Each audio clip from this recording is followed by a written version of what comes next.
everyone. Welcome to this evening's meeting. Before we begin, just a housekeeping issue from this afternoon. Mayor Pro Tem Stewart currently is our lead delegate to the Triangle J Council of Governments, and at this time she is asked to step down from that role. Councilmember Knight, who serves as the alternate, has agreed to step in as the lead delegate. And we will appoint a new alternative when we return from break.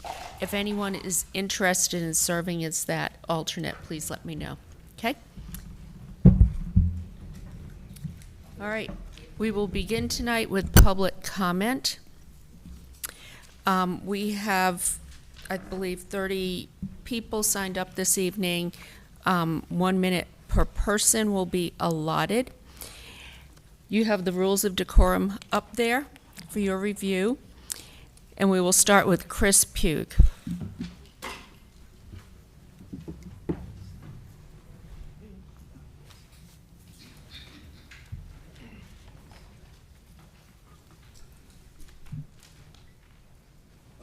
Is right here fine? Or do I need this one? Right here. Okay.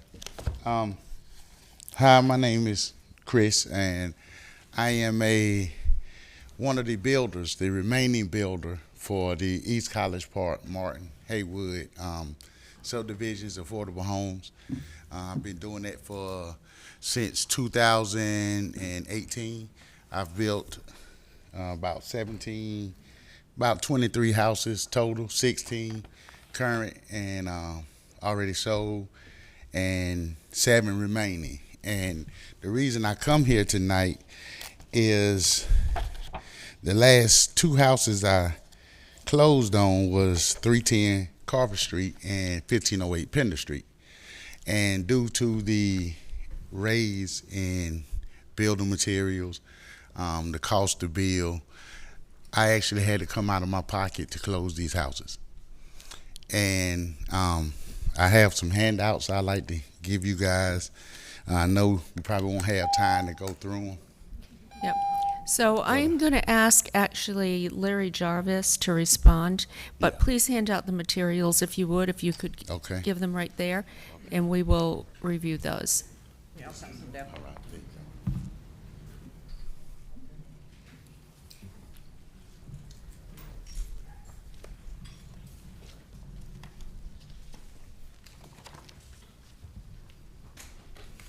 Good evening, Larry Jarvis, Director of Housing and Neighborhoods. And again, in both East College Park and Martin Haywood, Mr. Pugh has contracts with the city to buy the lots at a specified price. And then he also has contracts with the prospective home buyers to buy the homes for a specified price.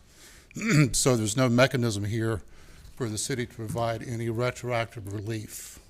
So I'm not sure what additional questions I can answer. Okay, and that's based on the contracts that we currently have? I will refer to the city manager, to the city attorney. But again, he's entered into contracts to sell homes at a specified price. He's entered in contracts with the city to buy the lots for a specified price. So all of the builders in East College Park are equally impacted by the drastic increase in construction prices, delivery delays, all of that, as are all of our tax credit partners. But we have no legal mechanism to provide relief. Okay, I'd like the city attorney to respond. Yes, we don't know of any legal mechanism. Basically, what happened is we sold at a price that the HUD told us that we could sell for. Then he entered into contracts with third parties to build and to sell at the price, and it ended up, I think, costing the builder more than he expected. So he didn't make the profit that he could have made if the prices of building materials didn't go up. And so that's, I guess, what's happened to kind of everyone. And we don't have any legal mechanism that would allow us to make up for that lack of profit. Okay. Have you received these and have you reviewed this information? I don't know what you are looking at. I saw some information about what you brought to closing. I haven't. Okay, what I would like to ask is that you review this and just update us and Mr. Pugh as well as to what you find after the review. Okay. Okay, all right, thank you. And is there an issue down at your time is up. We're going to review and they will get back to you. Yeah, but I'd like to add that no other builders. Your time is up. Lost money. I just Mr. wanted- Pugh, your time is up. Thank you. Concerned, is there a blockage or obstacle in the front? Because I saw him. We have a man in a wheelchair who's going to be trying to make his way down. Is there? Yeah, but going across there? I just saw Larry trying to. Okay, all right. Christina Jones?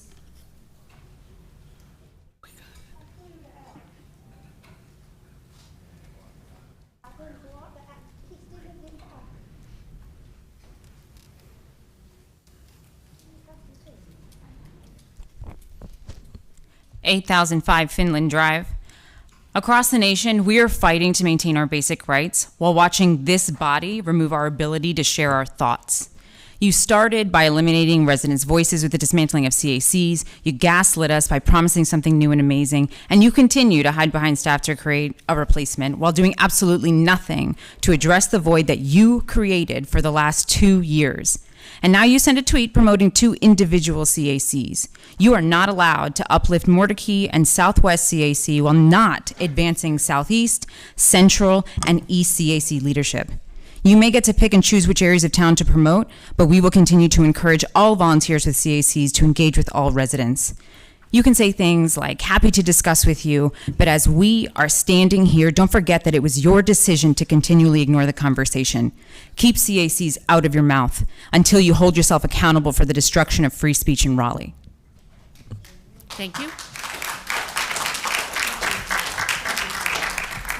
Next, we have Kathleen Leibowitz.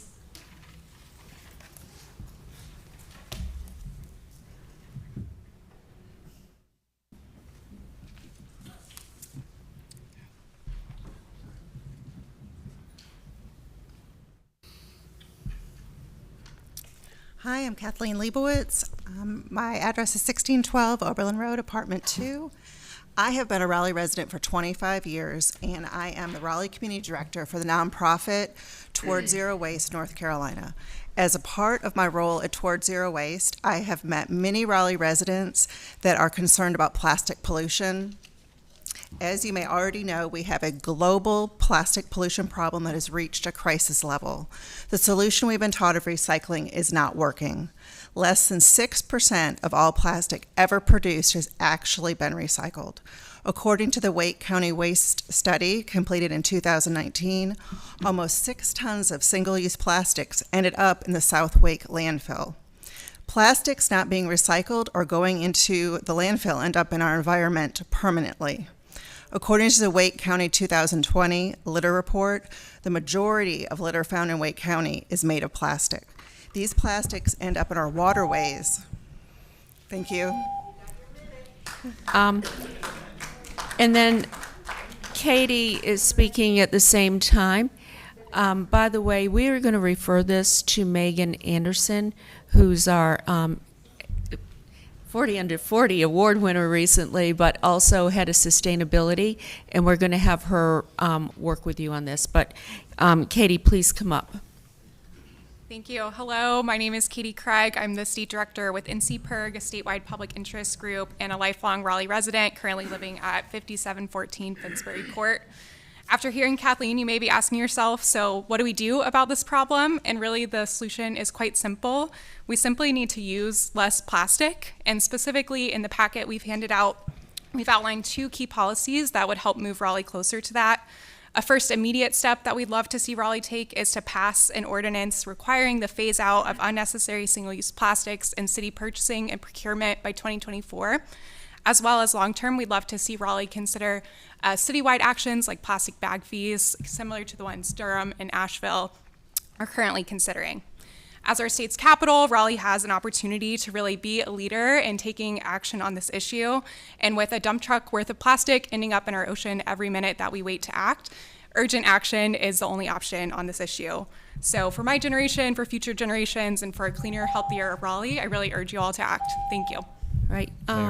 We are officially going to refer this to Megan for follow-up and whatnot. Yes. Thank you, Mayor. I appreciate that and support that action. Just wanted to say briefly, I've been working with Ms. Craig for some many months, and they've been very patient, recognizing that during the pandemic it was difficult for public health reasons to take this move. But I know there's support on council for this, and this is actually something we talked about early in this council term. We got disrupted, but we're back on the mission, and look forward to hearing from the Sustainability Office on what we have been doing and opportunities to do more. So thank you, Ms. Craig, for joining us tonight. Thank you for coming with solutions. We appreciate it. Next is Lisa Huguet.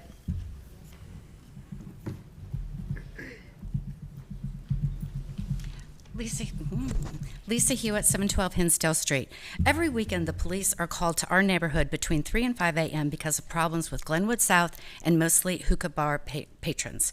Since we brought this to your attention, we've had numerous meetings with staff, and some changes have been made, but the problems persist. And let me be clear, the problems start when the bars close and people go to the hookah bar afterwards. Parking restrictions seem to be the only solution the city can offer us. However, there is zero enforcement because you don't have the staff. We ask you to address the root cause and not just the symptoms. Mayor Baldwin, you directed staff to treat this as an urgent issue and address ideas you discussed. Revisiting zoning to include hours of operation, hire uniformed off-duty cops to visibly patrol, and finish the work the city attorney was tasked with doing in January to allow RPD to issue criminal citations to the offending businesses. But these still only address the symptoms. You shut down street vending to eliminate people gathering after hours. I suggest you do the same with this offending business. Thank you. Thank you. We understand that that is an issue, and our police chief has been on it. So we will continue to in fact, what I would like to do is get an update from the chief in our management report. Okay? Thank Madam you, Mayor? Lisa. Yeah. I'd also like to request that the city attorney provide us an update in terms of where we're at regarding criminal citations, because those were suspended last fall when it became apparent that our code had the provisions for criminal citations in the wrong part of the code, and that needs to be moved to the right part of the code in order for that to go into effect. And so I'd like to, at the next meeting, get an update on where we're at and making that change. We'll get a report in the manager's report. Thank you. That's fine. I will say that the noise changes have been made and are criminalized. The only other thing has to do with the H-step, which would not be this particular establishment. Okay. Next, we have Robert Allison.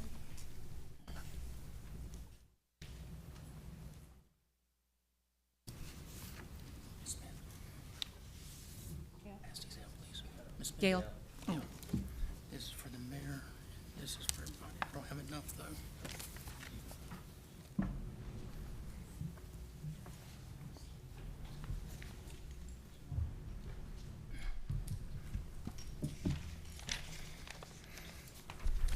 Hello.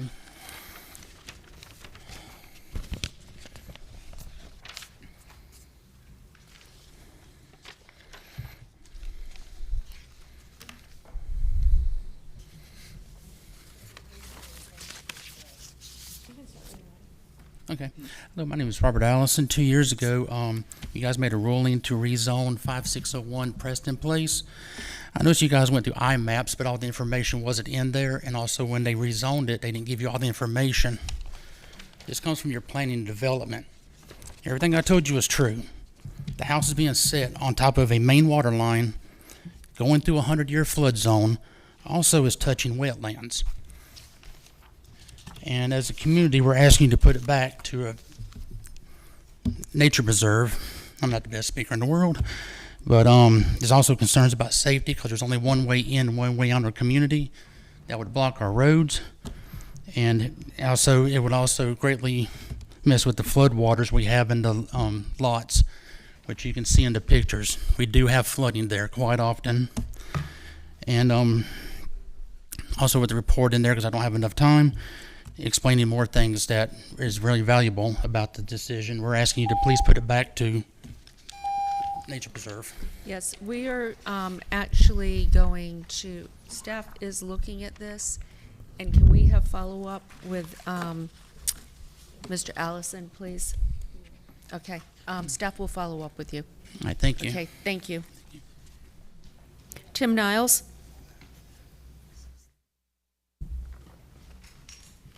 Thank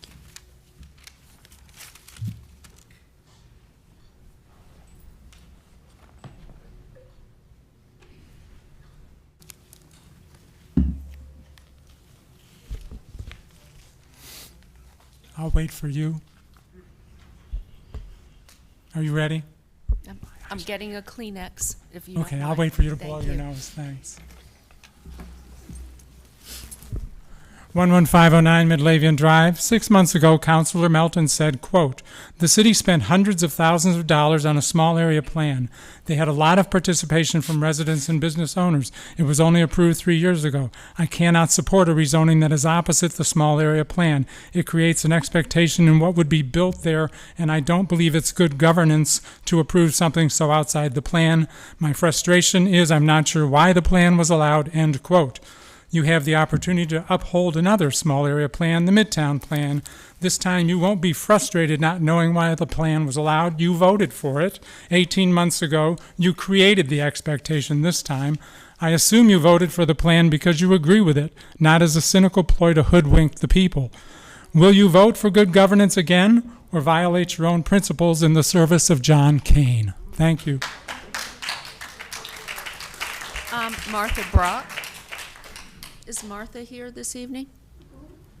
Martha Brock?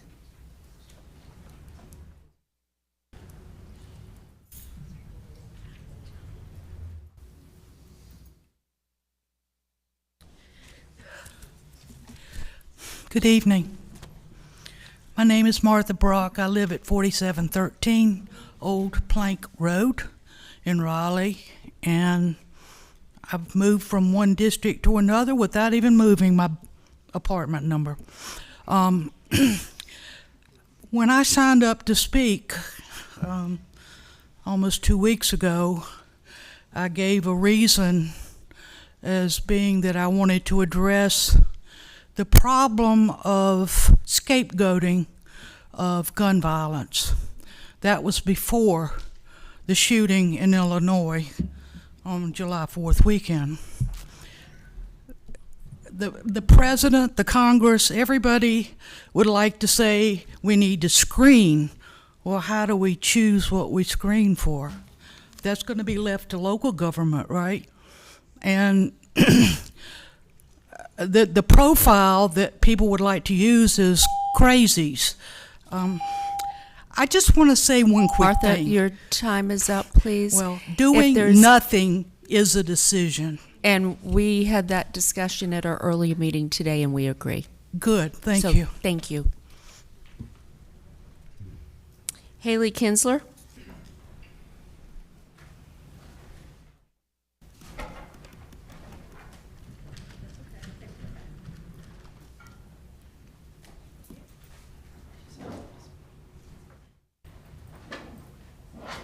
Haley Kinsler, 804 Gorman Street, Apartment C. I don't have anything prepared in advance other than the fact that I think that it doesn't make any sense that we're restricted to 1 minute. How can y'all keep talking about community engagement, but we have to spend all this time preparing our comments and we come down here and you limit our time? You've put the BRT part of the agenda the last time, 3 times in a row that I've come to a meeting and it's been pushed to the end. I can be here until 10 o'clock at night, but you have to restrict my comments to 1 minute? Why is that? It doesn't make any sense. If you're gonna dictate our time, then we should be able to come up here and voice our concerns for as long as we want about whatever we want. It does not make sense that you can label comments as inappropriate or out of line, but then only limit them down to 1 minute. How much can we say that goes against you in 1 minute? That's all I gotta say. Octavia Rainey? Octavia? Yes.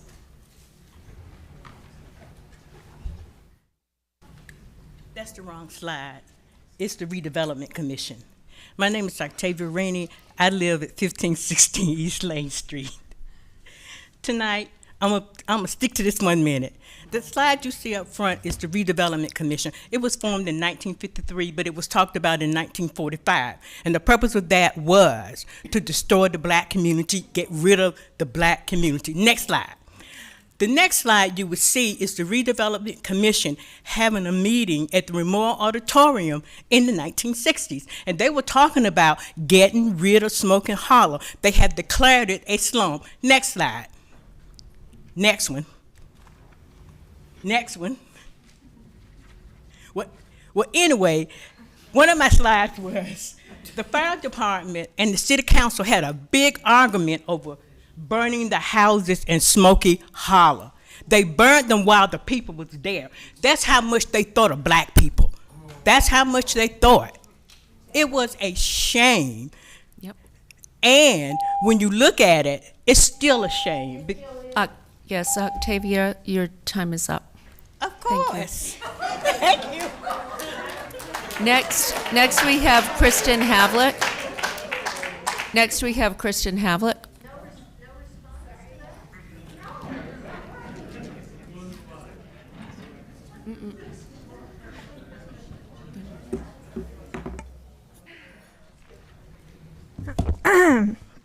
Kristen Havlick, 11230 Ava Setline.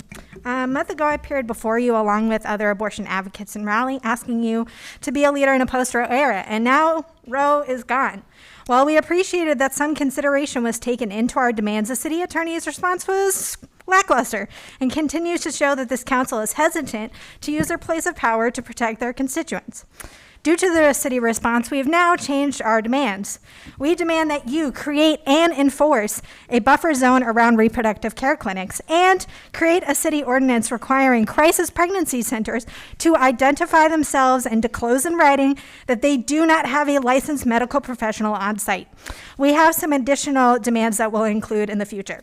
If you are serious about being a leader in this post-Roe era, we demand that you make a motion today to start actively working on this with Pro-Choice North Carolina and the Triangle Abortion Access. Thank you. Thank you. City Attorney, could you update us on your efforts to reach the crisis center and what the response has been and what next steps will be? Okay, as I stated at the last meeting, in order for us to work on a buffer zone or a noise ordinance applicable to the clinics, the cases have required a strong evidentiary record, and we would need the clinic's participation in that. I have reached out to them multiple times through their attorney, email, mail, and telephone, and have not yet received a response. We'll continue to try to reach out with them because we really need them to participate with us in this effort. Could we send somebody to their office to try and talk to them directly? Yeah, I will have to maybe talk with some council members who have some contacts so that we can go, instead of talking to their attorney, try to get to them directly, and I'm glad to do that. Okay. Thank you. Next, we have Adam Edgart.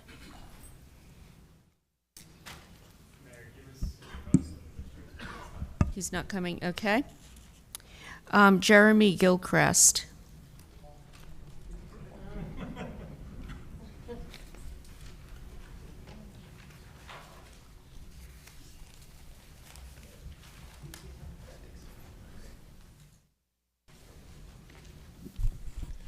Jeremy Gilchrist, 710 Sasser Street. Recently I looked at RFP 274, which is the properties east and south of Moore Square, and I was wondering why does the city have to hand these off to private developers when the city could fund projects for affordable housing, especially as black and brown communities are destroyed in the city and rents go through the roof. So I just wanted to ask why we couldn't have affordable housing built there instead of, I know the developers like to say they're going to have affordable housing, but of course they make empty promises and give the minimal amount possible. So just wanted to say that. And also, I agree we need buffer zones around abortion clinics, and we definitely need to put an end to these crisis pregnancy centers. that only deceive women into thinking they can get proper health care, and they steer them away from reproductive health until they're forced to have the child. Anyway, that's all I have. Thank you. Joshua Bradley.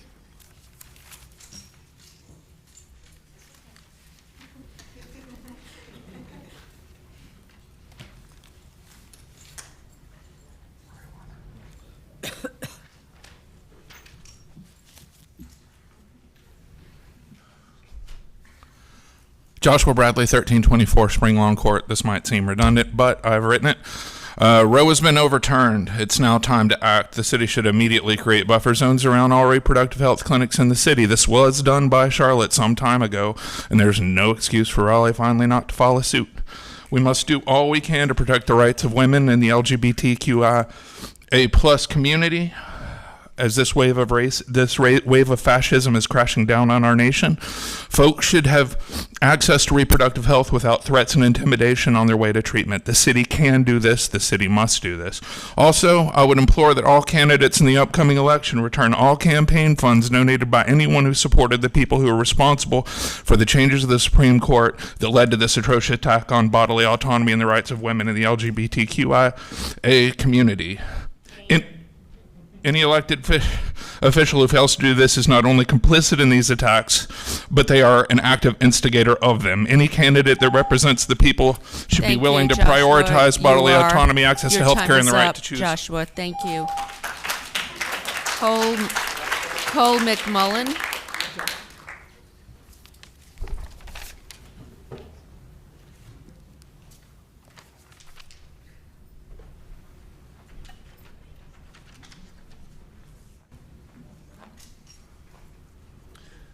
Cole McMullen, 10530 Sablewood Drive, 27617. I support the demand stated previously that the City of Raleigh create and enforce a buffer zone around reproductive care clinics to protect them from anti-abortion protesters, and create a city ordinance requiring crisis pregnancy centers to identify themselves and disclose in writing that they do not have a licensed medical professional on site nor provide medical services.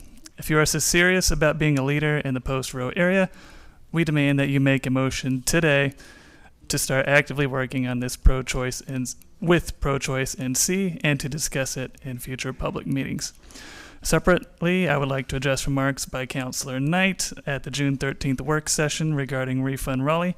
I spoke in support of Refund Raleigh's demands, though I'm not an official member.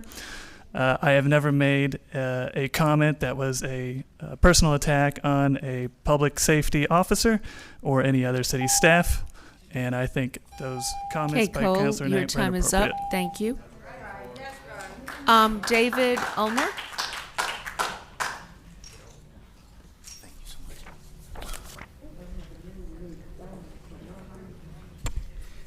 Dave Ulmer, 2105 Cedar Bluff Court. Apologies for being generally happy with council, apparently. You guys, as a group, understood that the CACs, particularly in North Raleigh, overrepresented a particular type of long-term homeowner. The group that did the small area plans, they're the same group of people, and I don't blame people for putting together area plans in their own self-interest. But there's no requirement in those area plans for them to deal with Raleigh's growth.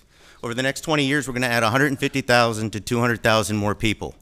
Did the Midtown plan call for duplexes, triplexes, three-story condos? Did it talk about how they were going to transition from a suburb to a more urban form? No. You let people draw up a plan that says, this is what I have and this is what I want to keep and I don't want it to change. You made a mistake. You made a boo-boo. It's okay to accept the mistake. Don't let this small area plan influence, or the other ones that are up around Falls and Noose in North Raleigh. Don't let bad plans influence the needs that Raleigh has to grow. We just can't pack in 150,000 people and have small area plans and NCODs everywhere. Thank you so much. Thank you. Leon Cook, please. Leon Cook.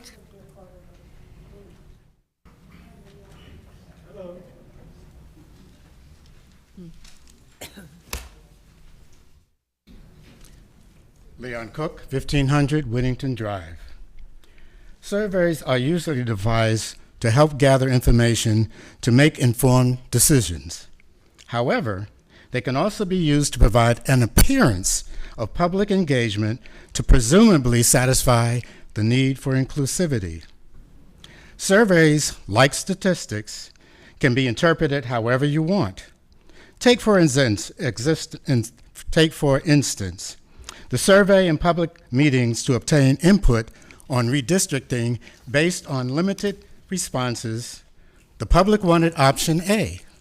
However, in its infinite wisdom, the mayor and council chose option B, which moved the most people in all of the alternatives, and minimum was in option 1,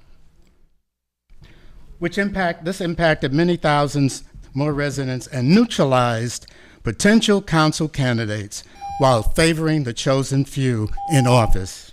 Community engagement. Mr. Cook, your time is up. At its best. And Thank you. congratulations to your appointment on the Community Engagement Thank you. Board. I'd like to thank Nicole for the motion. Thank you. Next, we have a series of people who have signed up to speak on homelessness. And before we begin, I just want to say we have Larry Jarvis here tonight. Larry is the head of our Housing and Neighborhoods Department. He is here to provide assistance and also to, like, if you want to talk to him, he will be out in the lobby. He will take names, he will work with the county, he will work with our partner agencies to try and assist you in any way we can. So first I have Alfred Clayton on here.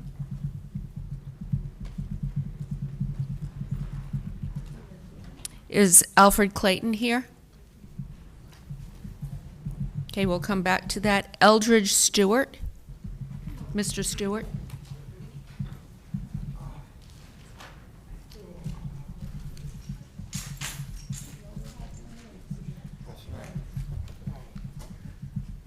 As a black man, I feel degraded and uncertainly abused because a dog park is considered more important than my life. I have put my blood, sweat, and tears into construction, buildings, and this community. I am currently sleeping outside and being treated less than the dog. You are investing $1,085 million. Thank you. Mr. Stewart, yeah.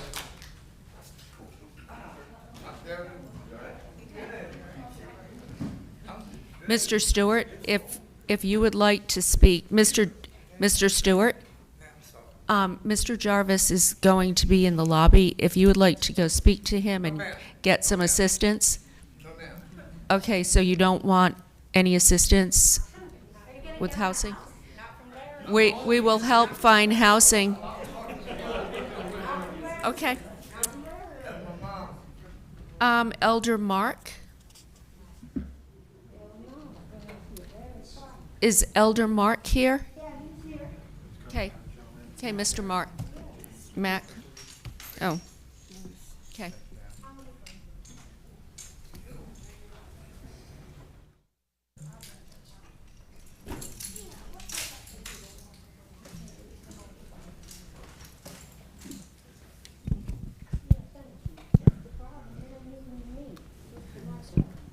Thank you, sir.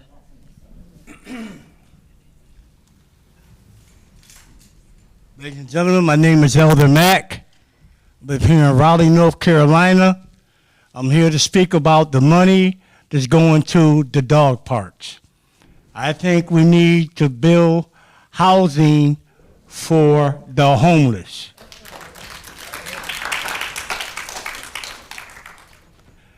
Y'all know exactly what's going on. And these homeless people have been out there for years. How many homeless people do we have coming into North Carolina since the border's been open? And how much money is it going to cost to house us? Don't y'all think that we can hold off on the dog parks for now? Thank you. Over and out. Mr. Mack, if you would like to speak to Larry Jarvis, if you're experiencing homelessness, we can assist you with that. He is in the lobby. Thank you for letting me know, but I'm coming back here again to speak to y'all. Thank you. I have some ideas. Okay, I'm gonna go this way. Thank you, sir. We would welcome your ideas. Thank you. I got some good ones too, workable ideas. Next, we have B. Young.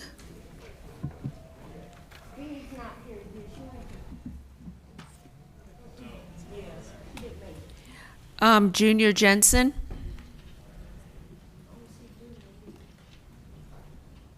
Is Junior Jensen here?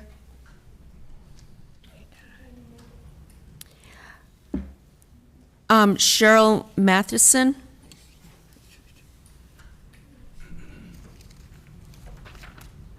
Is Cheryl Matheson here?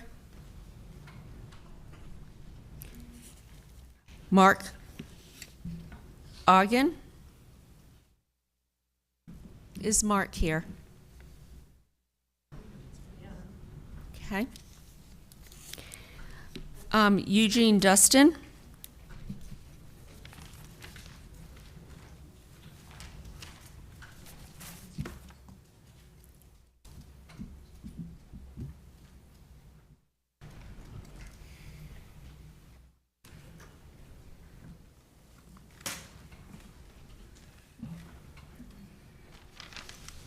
Greetings to the member of the round table. My name is Eugene Dunstan. My current address is 5428 McCoy Road, Raleigh, North Carolina, zip code 27603.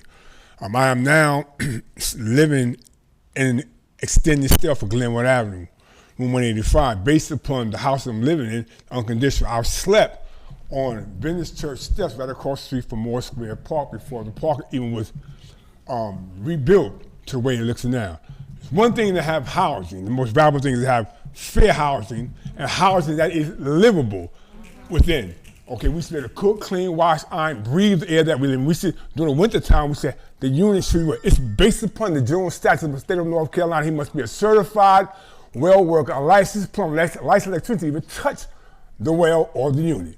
These individuals do not have these credentials. I'm up under, her name is Yen, Wake County Property Manager. She was charging me $125 a month for water, and I'm on the well.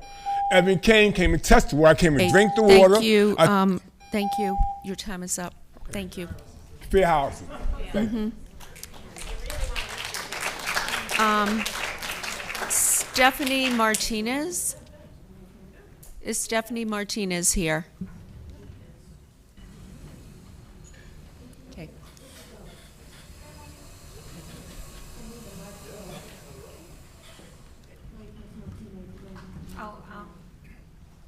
I can raise up, thank you.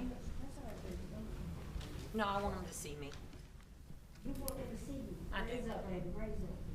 Let me back up, how about that? That way they cannot see me. I was gonna raise my chair so y'all could see me, but I'm just gonna back up. Good evening, Mayor and City Council members. My name is Stephanie, and I'm coming to you as a voice for the homeless and the limited income of Raleigh.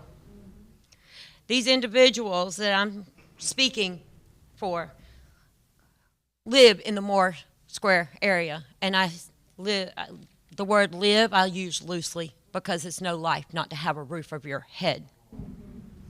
This area should be, this area should be earmarked for affordable housing for those who need it most. I also want to bring the recent violence against homeless, elderly, and handicapped persons in Moore Square. Homeless are having their items stolen and even cigarettes jerked out of their hands. I personally was attacked by a young lady while the other two young ladies attempted to intimidate me by bouncing on the footrest, trying to throw me out of my wheelchair. With this knowledge, I hope something can be done to protect all of us. Thank you for your time. Did you, ma'am? Stephanie, did you report that incident to the police? I did. Okay, did they follow up with you? Not as of right now. I do have a report number. If anybody wants it, you can come after the meeting. Okay. Oh, you want me to It doesn't matter, whatever. Lou, could you get the report number, please? Thank you. Stephanie, Lou, who assisted you before, will be getting that report number for us. Thank you. Laura Harris?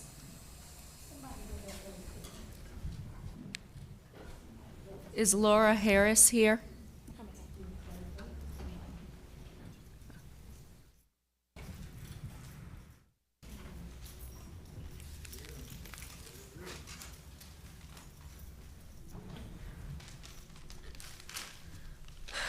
Laura Harris, 1131 Lupin Court.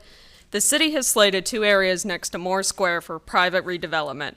The city is masking the redevelopment as an affordable housing project, but the city lists no actual affordability, much less low-income requirements for the developers to abide by.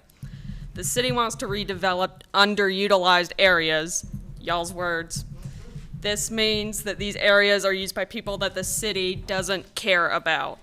It means these areas aren't profitable. This situation pits profits against people. I stand with the people and with the people's proposal demands that were submitted to the city by Meals for the Masses.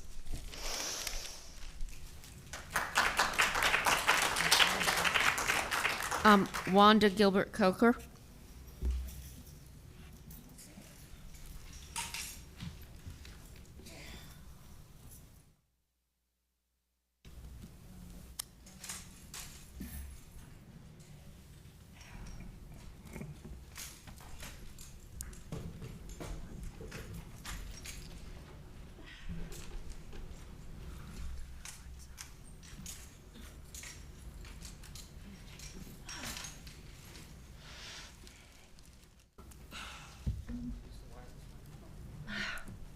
No, I think I got it. Can I do that? Thank you, I appreciate it.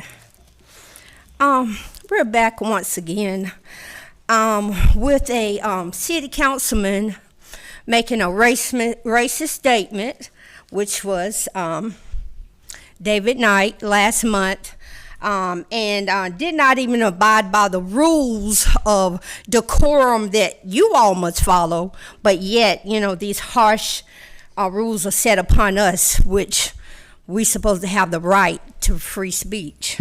And yet, the black city councilmen's people, and unfortunately our city manager, remained quiet when he made this racist statement.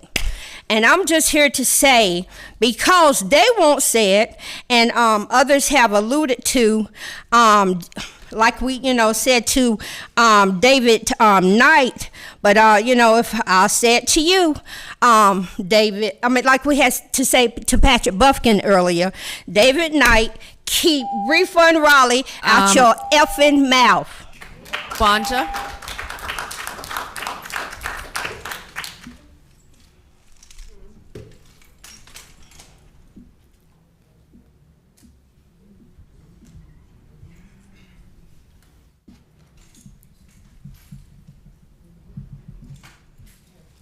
Next, we have Jody Anderson.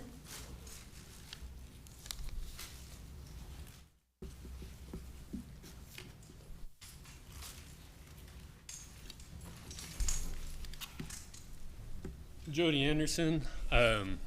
And you might have noticed there was a number of people who were called and couldn't speak today. It might be easier for them to speak if they had their basic needs met, like housing. The city has resources to build low-income public social housing using the $72 million from the American Rescue Plan. City refuses to do this because the people who hold power here right now are people with money, developers, business owners, and other capitalists. They use campaign donations, Downtown Raleigh Alliance, other tools to push their interests. Their interests are in opposition to those of the majority of people in Raleigh. They want higher rent, less poor people downtown to pay workers less. To stop them from getting their way, the people must show their power. The developers want to decide what is built near Moore Square on the city's land. The people should decide. I stand with the people and with the people's proposals demands. There's more of us, and we do all the work. When we are organized and conscious, no matter how many pigs they can get, they can't stop us. Power to the people. Thank you. And then Benny Koval.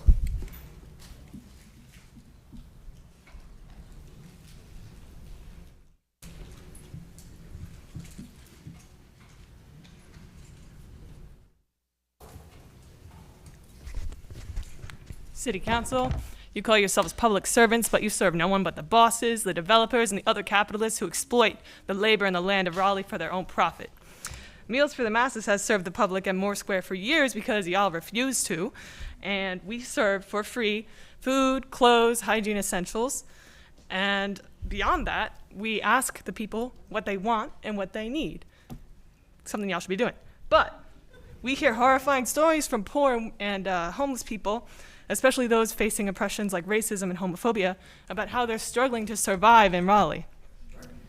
We also hear what would improve their lives: real low-income housing that is livable, day and cooling centers, accessible shelters, a multi-faith center, green space, city jobs with training and livable wages, laundry access, grocery stores, very basic things that every human needs to survive, all right? Meals for the Masses has once again done your job, and we compiled all this information that we got from the people that we serve. Thank you, Benny. And we gave it Your to you. time is so up. you can, Thank you. decide to stand with the people or be cowards. That's up to you. Okay.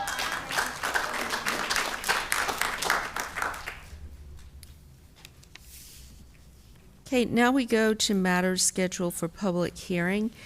The first, Just one more name. what? I don't have her on my list. There was a revised list that was sent out. She's speaking to a case that's not ready yet. Yeah.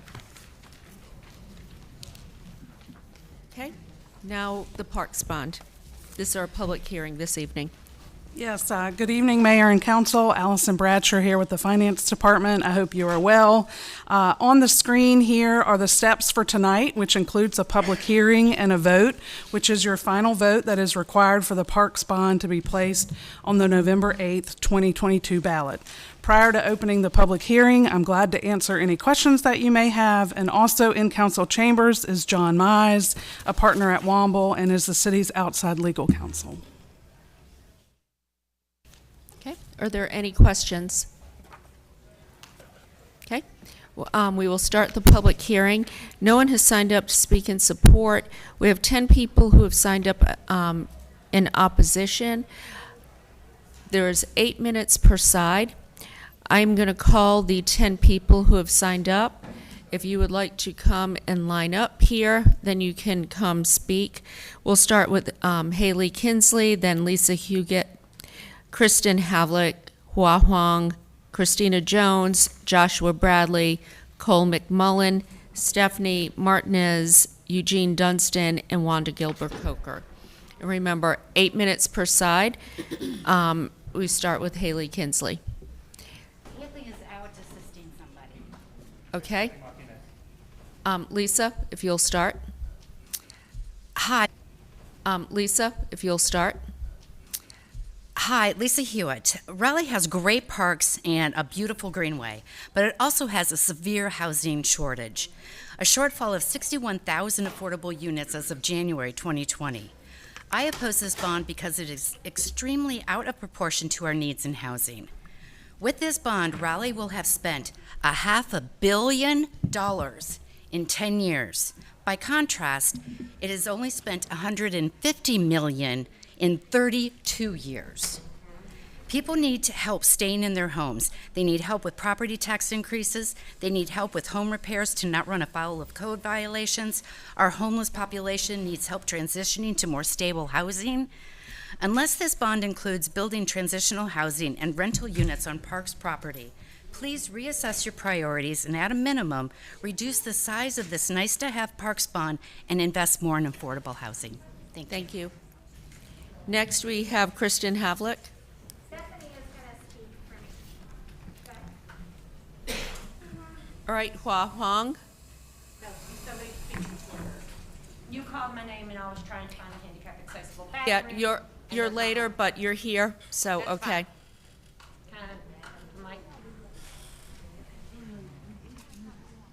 Hello again. Once again, Mayor and City Council members. Once again, my name is Stephanie, and I'm speaking against the $275 million Parks Bond request. There are currently over 200 Raleigh parks including greenways, dog parks. Some have pools, open spaces, lakes, athletic fields, etc. This is more than 10,000 acres of parks and 118 miles of greenway trails. While maintenance of these parks is always needed, there are more pressing issues that need the City Council's attention, such as affordable housing to help reduce the number of homeless in the area, more money towards getting youth out of gang lifestyles and helping them see that there's a better way, money helping seniors and limited income families find housing that accepts Section 8, and last but absolutely not less important, help people with disabilities find resources to help them with living life on life's terms. I plead with you to think about these more pressing issues as you move forward. But while we're talking about the parks bond, let me bring attention to Moore Square Park downtown, because we have to see how the other issues I just mentioned play a role in the parks. 1, Moore Square has many homeless in the park daily. 2, these same homeless, along with elderly and disabled, have been recently targeted by gang members, myself included. 3, the homeless have been told by park staff in my presence that they're not allowed to have their personal items in the park, but let someone with a yoga mat or a two-wheel come through, that's no problem. Yet, both the yoga mat and the two-wheel are personal items, as is my wheelchair if you want to be technical about it. I hope you can see that money can be put other places and make a larger immediate impact on Raleigh. I hope that this city council holds all the residents of Raleigh in high regard and will put forth an effort to help every citizen of this city instead of just trying to put icing over the situation of homelessness. With now having mentioned all of this, let's look at now how we can fix things. Starting off, let's look at the $5 million received from HUD in the American Rescue Plan, and how that money could start to help build affordable housing on the two areas around Moore Square that the City Council is receiving bids for right now. When I say affordable housing, I'm not talking about places that, like the 2-bedroom apartment in the same area that's $2,800 a month. This is not affordable for someone who receives SSI of $841 monthly, or SSDI that is on average less than $1,380 per month, and 2/3 of the people receiving that receive a lot less. Let's say you agree with me and are willing to see how this could be accomplished. In the larger area of the two areas, it could be earmarked for only affordable housing, a grocery store, income-based pharmacy, doctor's office, both for physical health and mental health. On the smaller lot, we could have a community garden and other resources in the building that's already on the property. Providing this for the community would help with some of the homeless, but also with the violence against them. Thank you for your time. Thank you.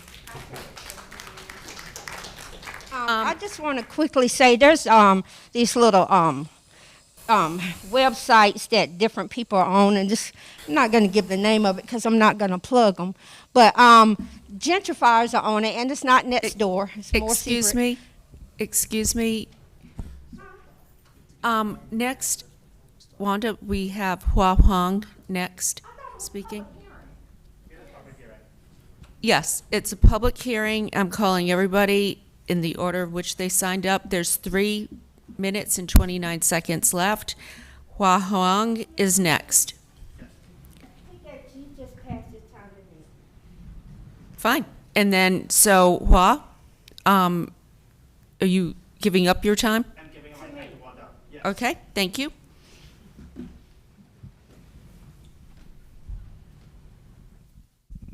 Back to what I was saying.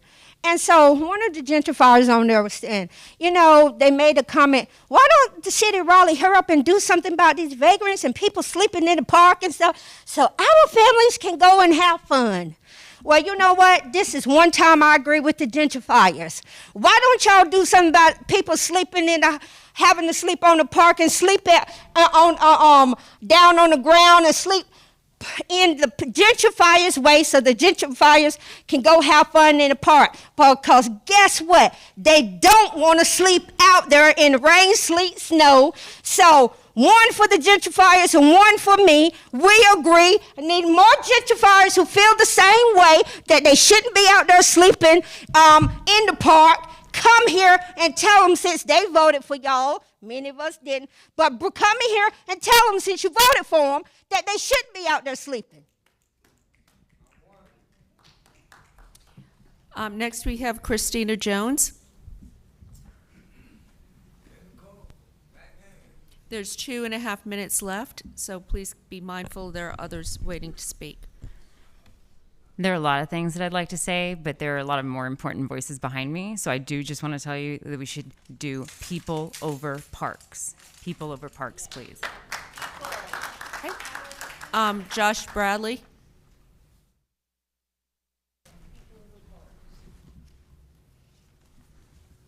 Yeah, I would like to cede the rest of my time after saying that obviously people over parks, and we need to, I mean, it's nice to have a good parks, but can people sleep at night knowing that there are people that have to sleep outside? Thank you. Okay, thank you. Cole McMullen.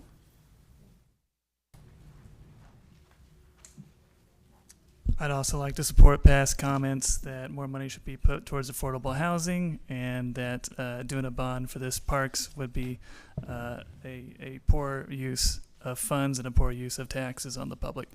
People over parks. Thank you. Eugene Dunstan.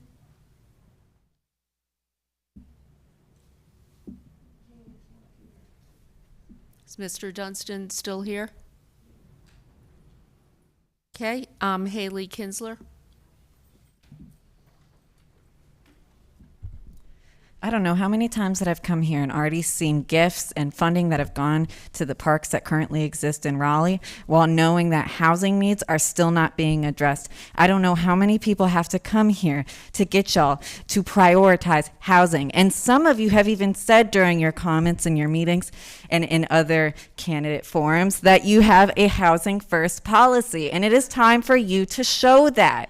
I don't know what it's going to take. Whether or not you guys put this bond on the ballot this November, I will personally do whatever I have to get people to vote no against it, because our tax dollars have to reflect the needs of the people in Raleigh. And everybody here that is coming here and fighting and yelling and screaming and bringing signs and chalking outside, they're not just doing it to be mean. They're doing it because they need housing. And we will continue to do whatever we have to make that happen. If that means organizing and making sure that we vote no on this bond because it doesn't reflect our needs, and because the last time we put a bond on the ballot, what did it come to? This isn't going to work for me, right? Thank you. There's 38 seconds left. I have gone through the list of people who signed up to speak. Yeah, what's your name? Reeves Beeler. I have an email from Bryce Dunn confirming I signed up. So. Okay, I don't have your name on there, but. So I'm Reeves Peeler, 802 Oakwood Avenue. From the city's own consolidated plan, there's 25,000 households in Raleigh in which families make under 30% of the AMI. 18,000 of them, or 3/4 of them, are severely cost burdened, according to the city, meaning they spend over half their income on housing.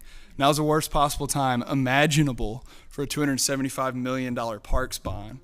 We need a new affordable housing bond of at least $275 million, targeted at permanently housing our homeless neighbors and our very low income neighbors making under that 30 AMI number.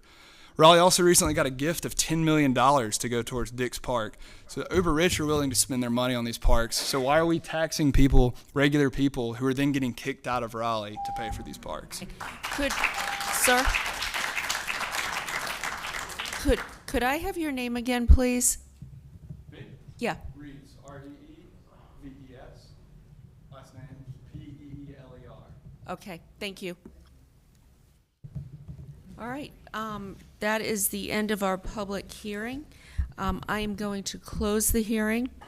The next step would be to, any questions, comments?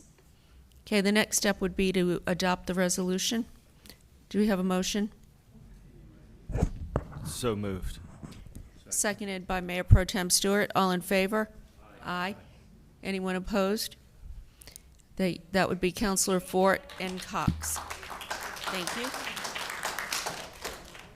Okay, next we have street closing, STC 02-2022, Morgan Street Alley right-of-way. No one has signed up in opposition. Good evening, Jason Myers, Transportation. This is an alley in a block very close to us, bound by the railroad, West Street, Hillsborough, and Morgan Street. It was platted in 1915. There is an approved site plan for this block that has a condition of approval to be abandonment of this right-of-way. It's been deemed consistent with the 2030 comprehensive plan, which has these policies or these findings that direct council to make before adopting a closure resolution. What questions about this closure can I answer for you? Any questions? Okay. No one has signed up in opposition, so I am going to open the hearing. Close. We have Gray Harrell, who has signed up to speak in support, but is Mr. Harrell here? Okay. We're ready to move forward. Would you like to? I'm just here for the developer, so there's no need for me. Okay. Open the hearing, close the hearing. Do we have a motion? I move to adopt the resolution ordering the closing and related actions with the conditions outlined. Seconded by Mayor Pro Tem Stewart. All in favor? Aye. That was unanimous, clerk. Next, we have street closing, STC 05-2022, Penmark Drive right-of-way. Thank you again. Jason Myers in Transportation. This is a section of Penmark Drive in what's commonly known as downtown South. There is a running from Waterworks to South Saunders shown here on this map. This is platted over a number of different years. Again, there's an approved subdivision plan for this area that will plat new streets on somewhat different alignments in this area. A part of the land that's currently right of way will be added to a city parcel. There's some easements for stormwater and communications utilities that will need to be retained. And again, it has been determined that these conditions from the comprehensive plan have been met. What questions can I answer for council before you open the public hearing? Any questions?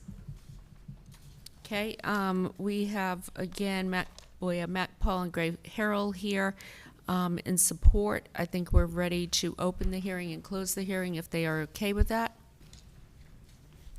Okay, open the hearing, close the hearing. Do we have a motion?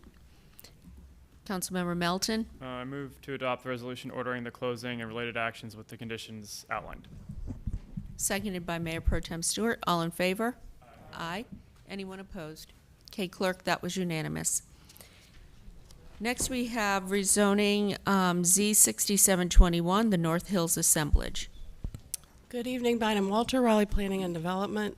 This is a request to rezone just over 11 acres from a combination of commercial mixed-use districts with 5 and 12-story height limits, 2 different frontages, parking limited and urban limited, to a different combination of commercial mixed-use height districts, 12 stories, 30 and 40, and then there is urban limited frontage applied across all, and there are conditions applied across all. This request is consistent with the future land use map, the urban form map, and the comprehensive plan overall, and the Planning Commission voted 4-1 to recommend approval. So the zoning conditions lay out 3 districts in the rezoning request. The Lassiter district is at the northern point of the screen here, labeled 1. The Six Forks node is on the west side of Six Forks. It's the east side of the zoning site. And then the 440 node is down at Lassiter Mill and I-440. And this is what you might think of as the old North Hills Mall and perimeter. A couple of views of the site today. So the conditions here lay out those nodes that I mentioned earlier. They prohibit a handful of uses. They include dedication of right-of-way or payment of fee in lieu for construction of bicycle infrastructure as specified by the city. They provide for dedication at time of site plan for the development of a transit station that meets city specifications. They provide for bike share stations, and if the developer provides one outside of the zoning area, elsewhere on the North Hills campus, only 3 are required. They have provided for dedication of land at the time of site plan, sufficient area adjacent to the existing fire station number 9 to support redevelopment of the station. And then they have also made some specifications about building height and step back in the 440 node. So the change here is an increase in residential density. The total maximum number of units goes up. The gross square footage overall also goes up because of the increase in allowed height. So this is consistent with a number of comprehensive plan policies. There are a couple inconsistent here. Density transitions also inconsistent with a couple of area plan policies around height and affordable housing. The Planning Commission did recommend approval, and I'm happy to answer any questions you might have before you open the hearing. And here, I believe there are folks signed up on both sides of the case tonight. Any questions at this point? I do. Ms. Walters, could you discuss how this proposal complies or doesn't comply with the Midtown St. Albans plan? So the 2 policies that I noted as inconsistent, there's a transitions policy that's inconsistent, and that's looking at how massing relates to adjacent development, and it's inconsistent there. So they've made provisions in the 440 node for setback, but not in the Lassiter mode, which is adjacent or across smaller streets from smaller development. And then the affordability policy indicates that heights above what's recommended by the policy otherwise in the area plan should come with provision of public benefit, such as affordable units, and they have not provided that.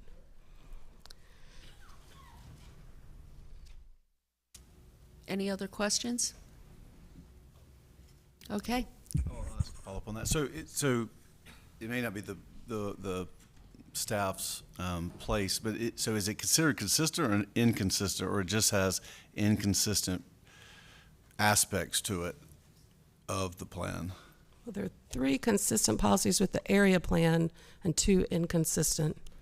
So I think I would probably say it is inconsistent with the area plan, but it is consistent with the comprehensive plan overall. Okay, thank you. Okay, I'm going to open the hearing. First, we'll hear from the applicant.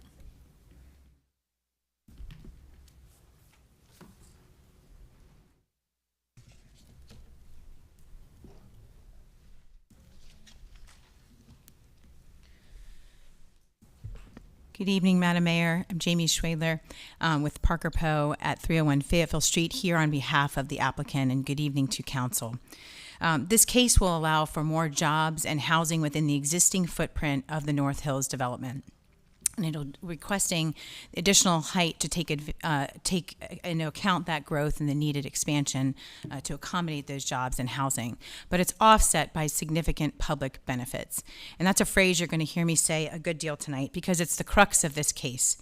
Are the public benefits offered in connection with this rezoning significant? And if you conclude that they are, then you should conclude, like the Planning Commission did and the staff report did, that it's overall consistent with the comprehensive plan. Last fall, your city staff challenged us to find solutions to 2 significant problems that face Midtown today: increasing transit needs and providing for expansion for a fire station that is land constrained. This case offers solutions for both, and the value of those solutions is significant. We estimate the value of the transit center land and the fire station land combined to be about 20 to 25 million, and additional property tax generated each year about $9 million, and I'll go into each of those. It's easy to have the perception that this case is not the area for 40-story zoning, but the reality is that additional height in this area has long been contemplated. In 2006, the council approved a rezoning for a 365-foot tower directly across Six Forks Road that has now become the 36-story tower called the Eastern. There was also a 9-story by right plan in the Lassiter Mill District, so areas where additional height was envisioned. And it was also also envisioned in the Midtown Plan itself in a certain policy that talked about significant public benefits. Today, we're focusing our growth within the existing footprint where we aren't displacing residents, where there's existing infrastructure, and where the public anticipates growth. It's also easy to have the perception that we're talking about a large land of area, or that 40 stories are just like any other zoning case, or it's just too much. But the reality is the amount of land here is 9% of the overall North Hills development. The area we're indicating for 40 stories is only 6.5 acres, or 5.5% of that area. And the area for 30 stories is only 3 acres, or 2.5% of the overall North Hills area. That's very similar in land area to other 40-story zoning requests you've approved downtown, with very minimal zoning conditions, with one major exception. There is no other case that provides the significant public benefits this case has offered, not in the last 2 years and probably not in the last 10. In community meetings and responses to a survey associated with the case, the number one priority was providing alternative forms of transportation options, and we worked hard for over 6 months with your city staff to create conditions that respond to these concerns, focusing on the priority of reservation of land in the heart of North Hills for a city transit station and fire station expansion. With respect to traffic, when you compare daily traffic volumes from 2003 to the actual 2019 conditions, traditional TIAs continue to overestimate the number of trips that result here. The blue line shows the actual counts taken from 2004 to 2021, never reaching that projection for any of the intersections. So to better approximate the reality of traffic, we worked with the staff to follow the national movement towards the VMT analysis, which better captures traffic patterns in denser settings, but requires commitments to alternative forms of transportation, which we agreed to implement here, and we'd still be required to do the traditional TIA analysis at each site plan with the actual amount of growth and height with those site plans. Based on this analysis, the projected daily trips from the zoning are 2,000 less per day than the by right zoning would otherwise allow. The reality is that this case produces less traffic than what the current zoning would. Separated bikeways offered are consistent with the Midtown Plan policy to provide two-way separated bikeways south of Rowan and along Lassiter Mill, and consistent with the policy on your screen. There is no funding for these improvements today, so including them with this case provides a meaningful assurance that Six Forks will receive these improvements as a mechanism for completion. We're providing at least 4 bike share stations consistent with the policies of the Midtown Plan and the comprehensive plan on your screen. And we're meeting the serious transit goal of the Midtown Plan by designating land in the Six Forks node for a city bus station, directly addressing the transit goals of the Midtown Plan and in the location supported by that plan, the Wake Transit Plan, and your city staff. This condition is truly unique, and it's the product of over 6 months of work with your staff, including transportation, legal, and planning staff, to develop a condition that meets the comprehensive plan goals and the call for serious transit in the Midtown Plan. It's consistent with the Midtown Plan policy on your screen, which anticipated zoning requests for greater height than shown in MT1, and it told us what to do, to look for significant public benefits like the one before you that will serve the Midtown area, not just the residents generated by this case. We've also committed to designated land for expansion for the fire center based on programmatic requests from the fire chief of how to expand the services in this area when you have a site-constrained existing fire station. And we're again accommodating that request by designating land to accommodate a ladder truck, a 3-bay station, and pull-through access, with provisions to work with the city further for parking and stormwater and the like. There is also no plan or funding for this improvement, so again, this is a way that this zoning case can contribute to the public benefit and add needed municipal services while saving costs in citizens and avoiding additional costs to provide this service. In the 440 node, we added a step back on the 5th floor, consistent with the Midtown Plan policy of transitions of heights and providing that reduction along Lassiter Mill. So again, the perception was there'd be 30 stories along Lassiter Mill. The reality is, from the pedestrian or bike experience, the majority of the residential parcels on Lassiter Mill will have a 3 to 5 story condition when you look at the red area combined with the by right zoning just to the north. This request delivers the significant public benefits that this council and the community hoped for when it passed the Midtown Plan. Serious transit with supporting infrastructure, including a transit center. and consistent with map MT2 that designated this site for that transit center. And it delivers the significant public benefits that justify a 40-story zoning on 5.5% of North Hills and 30-story designation on only 2.5% of the North Hills development area. Policy APMT11 on your screen anticipated zoning requests for height above the 20 stories, and it told us exactly what to do with them, include significant public benefits. And we have. The Planning Commission found it consistent with the comprehensive plan, the future land use map, and the urban form based on the policies here. Those consistent policies in blue are the ones from the Midtown Plan. The reality is that these benefits will offset the cost of acquiring land for a transit center and fire station land to the tune of $20 to $25 million for this prime spot in the middle of North Hills. It will generate additional property tax revenue for about $9 million a year in addition to the existing revenue that's generated today. It secures space for fire and transit improvements. It saves the city time and money in trying to locate additional sites elsewhere in Midtown, and it meets the serious call to transit. It's reasonable and in the public interest that this case be approved and that the city be able to take advantage of these needed public improvements. I'm happy to answer any questions. So I do have one question. It relates to the condition regarding the transfer of property. What does that condition say? Is that for the transit center or the fire station? Both. So with respect to, I'll start with the transit center because we had some discussions there that bled over into the fire station and how we solve those problems.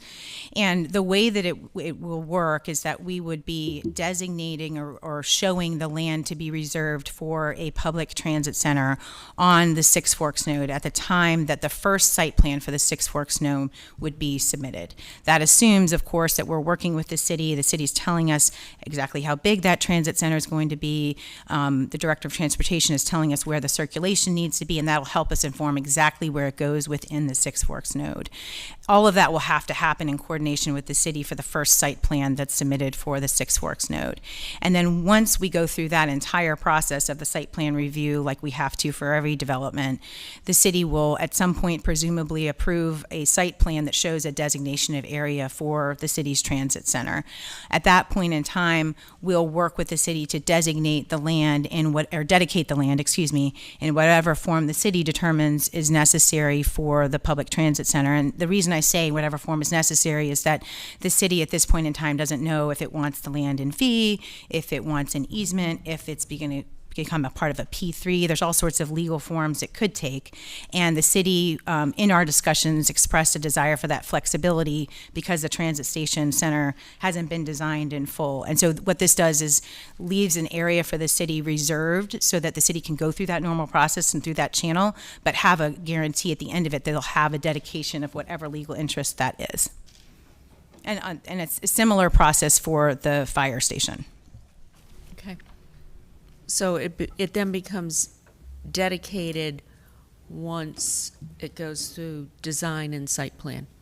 Correct. I mean, there's some timing elements of how fast the city goes with its own plans and exactly which improvement would come first and how that would interact with our phasing. And of course, because we are committed to doing both of those improvements in our written legal binding conditions, we wouldn't be able to proceed with our development and leave the city behind. We will have to kind of slow our plans or work with the city to make sure that we accommodate for both the fire station expansion and the public transit center. Okay, thank you. Do we have any other questions of Jamie? Okay. I will, Madam Mayor, but I want to wait to hear from the opposition first. Okay, we have 8 minutes. Thank you, Jamie. We have 8 minutes where those in opposition will be allowed to speak. We have 5 people who have signed up. So please make sure that you are leaving time for others' voices to be heard. First, we have Christina Jones, then Larry Helfont, then Shane Collins, Joshua Bradley, and Cole McMullen.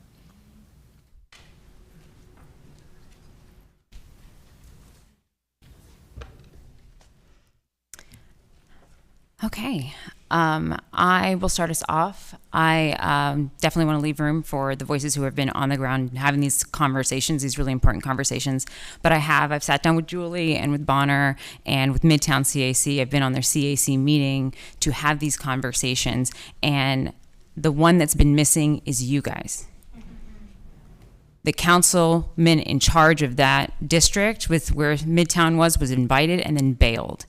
So where these conversations are lacking is because the three are not involved. We are not pitted against developers because that is not what I am. I'm not against development, but it's your job to make sure that that development is equitable. There is no affordable housing included in this, none. That is on you.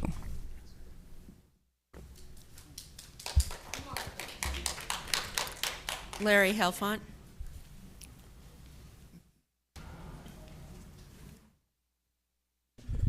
Before I start, I just want to address the question that Councilor Buffkin asked before. In the Planning Commission, area plans get no weight. So when you go by the little orange boxes and then you ask whether the plan is consistent or not, yes, it's consistent. All the inconsistencies in the Midtown area plan were noted, but they carry no weight. It's hard to believe it can be consistent if the same map is in the comprehensive plan, the same policies are in the comprehensive plan, yet ignored, either left on the table. Larry Helfont, 1013 Thoreau Drive. I'm here today to remind you of your commitment. After 4 years of extensive community engagement, an expenditure of at least $250,000, and countless hours of staff and consultant time, you endorsed the Midtown Area Plan in December 2020. The primary issues before you today are building heights, density transitions, and affordable housing. All of these inconsistencies cited by the planning staff were major parts of the Midtown Area Plan. All were left on the table, although all are incorporated in the comprehensive plan. So I ask you today, how can this rezoning be consistent with the comprehensive plan if those specific elements are inconsistent? How can 30 and 40-story buildings be consistent if they're greater than the height in the future land use map? Midtown growth is exploding. While it is good to have a thriving community, it is insufficient if you don't have control of that growth or the funds to support the infrastructure that goes along with it. Midtown is no longer an economic opportunity growth center. To build in Midtown, something has to be destroyed first, whether it is a local affordable single home, a rezoning of an affordable apartment complex, or the rezoning of an existing retail center. Something must go first. The applicant has offered land for an expanded fire station and bus transfer station. Is this worth the temporary loss of fire station service for 3 to 5 years, or a bus service without affordable housing for the people that need the service the most? Is this worth squeezing in, not one, but 2 40-story buildings in an area zoned for 12? Is it worth the added city infrastructure expense to support the added density? So the question before you today, do you want controlled growth and a planned road network as proposed in the Midtown Plan, or do you want to continue to ignore the plan created by the people and for the people?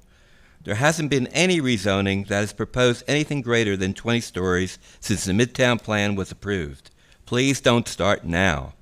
For the benefit of the people that elected you to serve their needs, do not approve this rezoning until all of the provisions in the Midtown Plan have been met. You made a contract with the people of Midtown. Please keep it. Next, we have Shane Collins. Okay. I'm Shane Collins. I live in Quill Hollow, Raleigh, North Carolina.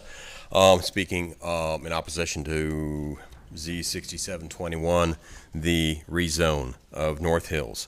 I want to thank you, Council, for hearing me now and reaching out to me in regards to the rezone Z6721.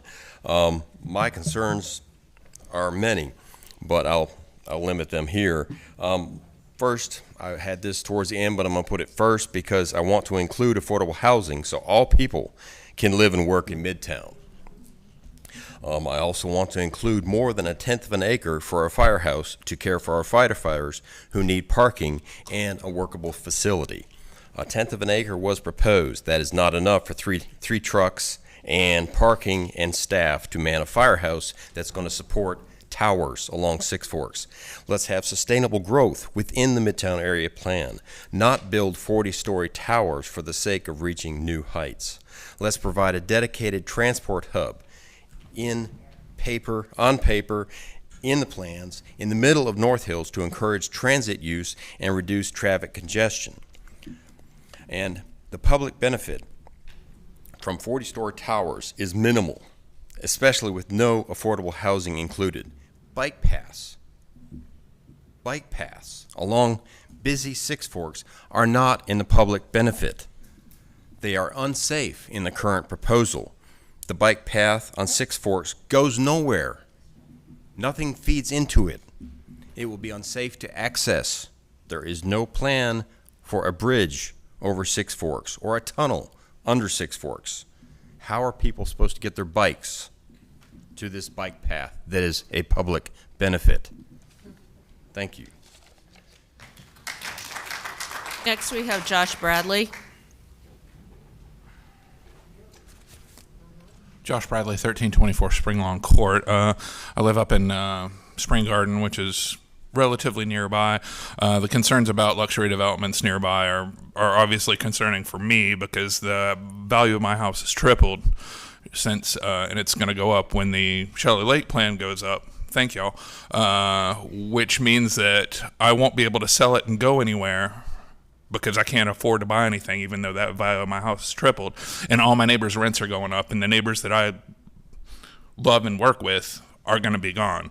The one thing about this plan is it seems that they're trading transportation for affordable housing, but statistics show the people that ride public transit aren't the upwardly mobile middle class. The people that are living in these 40-story luxury towers are not going to be the ones that are going to jump on the bus. So all those people drive, most of them do, and that's going to increase congestion. It's not going to be a net benefit at all, and it's just a weird thing to do, to promise a service that won't be used in exchange for a service that could be used by the people.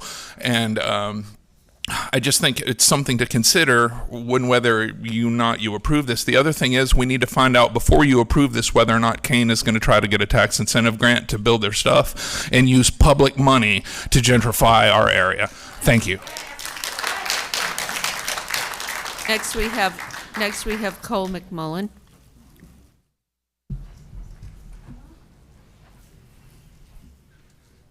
Cole McMullen. I am opposed to this rezoning for wealthy campaign donor John Kane, and I think it should be denied, and the Midtown Small Area Plan honored by the City of Raleigh.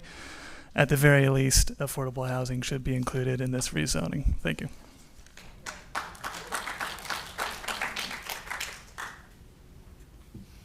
Okay. There are 38 seconds remaining. Larry, I think you're making your way up. I'll take it. First, I'd like to acknowledge the people that came to support us. Could you please stand? There would have been more, except they can't get here. I just want to point out that you saw the history of Kane development in the area since 2006. Nobody knew who Kane was when he first started development. They loved the fact he redid the mall. Well, that carried over to the other side, North Hills East. While that development is still going on, buildings are still being squeezed in, and it hasn't stopped. There hasn't been any money spent on infrastructure in this area yet. You heard about the tax money. I don't know where it's going, but it's not going into Midtown. Thank you.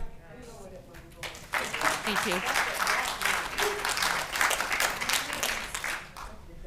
Okay, before we get back to the applicant and some council questions, I would like to ask Michael Moore to come up and talk a little bit about the city's vision for the transit center and just how we got to where we got and where we're going.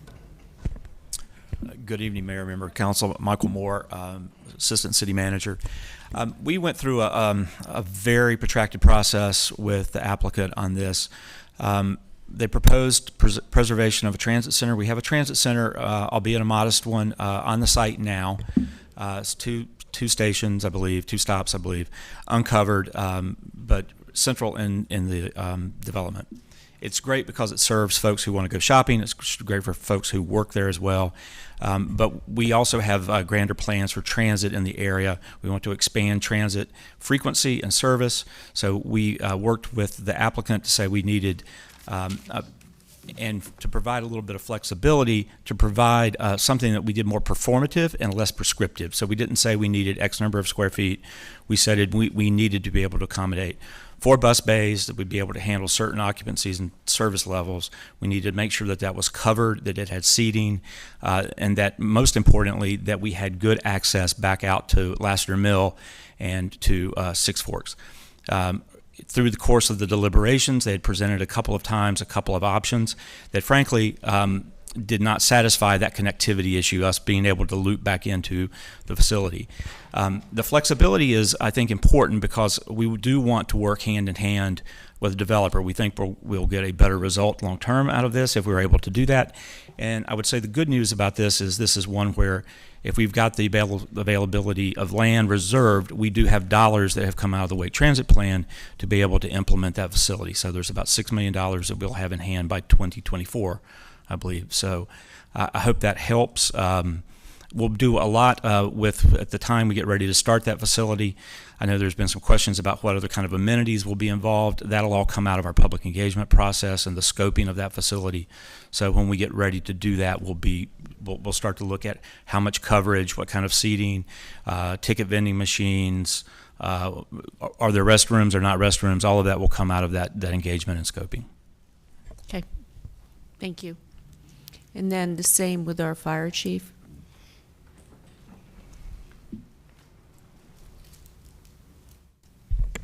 Good evening, Mayor, Council, Herbert Griffin, Fire Chief. The existing station that serves the North Hill area is built in the early 60s. This is a 2-bay station that has a battalion chief and an engine. As infrastructure continues to grow, the aerial ladder will be required there. That's an 80-foot bay. So therefore, when they approached, I told them this creates a challenge for the North Hills area. We don't have an aerial truck, ladder truck to service high-rise buildings in that particular area. So therefore, the redevelopment of a 3-bay station that has an 80-foot bay in the redevelopment brings in an aerial ladder truck for this particular area to service the community. So public safety is a challenge, one with egress into North Hills with those trucks. So therefore, you don't have anything right now. The existing ladder truck takes every bit of 6 minutes to get there. That's pending no traffic. All right, so station number 9 would house an aerial ladder truck that serves the North Hill community. All right, that'll be a 3-bay station rather than a 2-bay station. So you're saying this is necessary for public safety? Absolutely. Okay. Because with a 40-foot story building or a 30-foot building, it takes every bit of 20 minutes to get the aerial truck raised up. So therefore, if that truck is in that community, it makes it a lot easier to service those high-rise buildings. Okay, thank you. Mm-hmm. All right, now I'm going to open this up to council.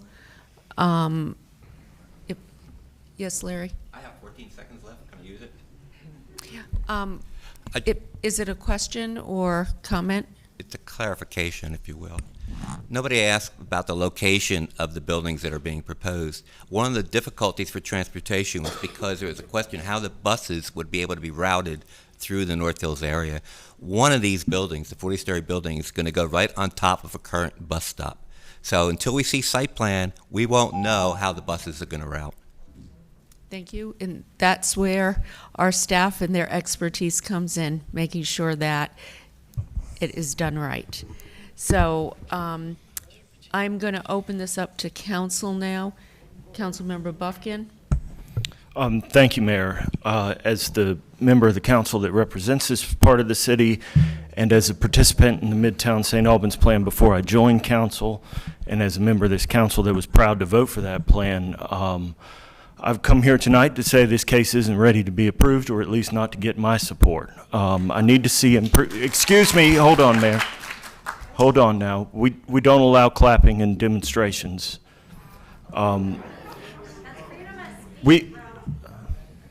Please don't be yelling out from the audience. Please let him finish what he's saying, okay? Thank you.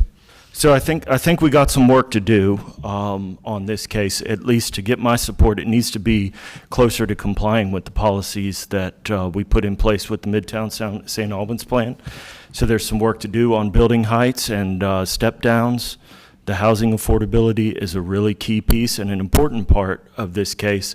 I know this applicant can do it. I understand it may be difficult or inconvenient, but I know they can do it. Other people have. And it really needs to be in here as a part of our commitment to equity, that there be affordability in every part of the city. And there is very little in the North Hills area right now. And to really make a point on it, the question is, the people that work in these service industries, where are they going to live? And I think the case that's in front of us says they're not going to live in North Hills, and that's disappointing to me. So I'd like to see some improvements on that. And I also want to see some specifics on how the transit center will be integrated into the development and additional details. We may not need all the space, but I think we should reserve as much as we need.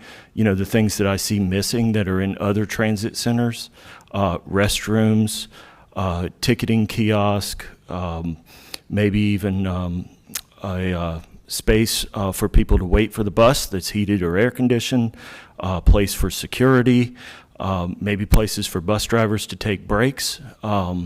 These are all the kind of things that great U.S. cities put in their transit centers, and I think we can do it here. I want to make sure we got the land and space to do it.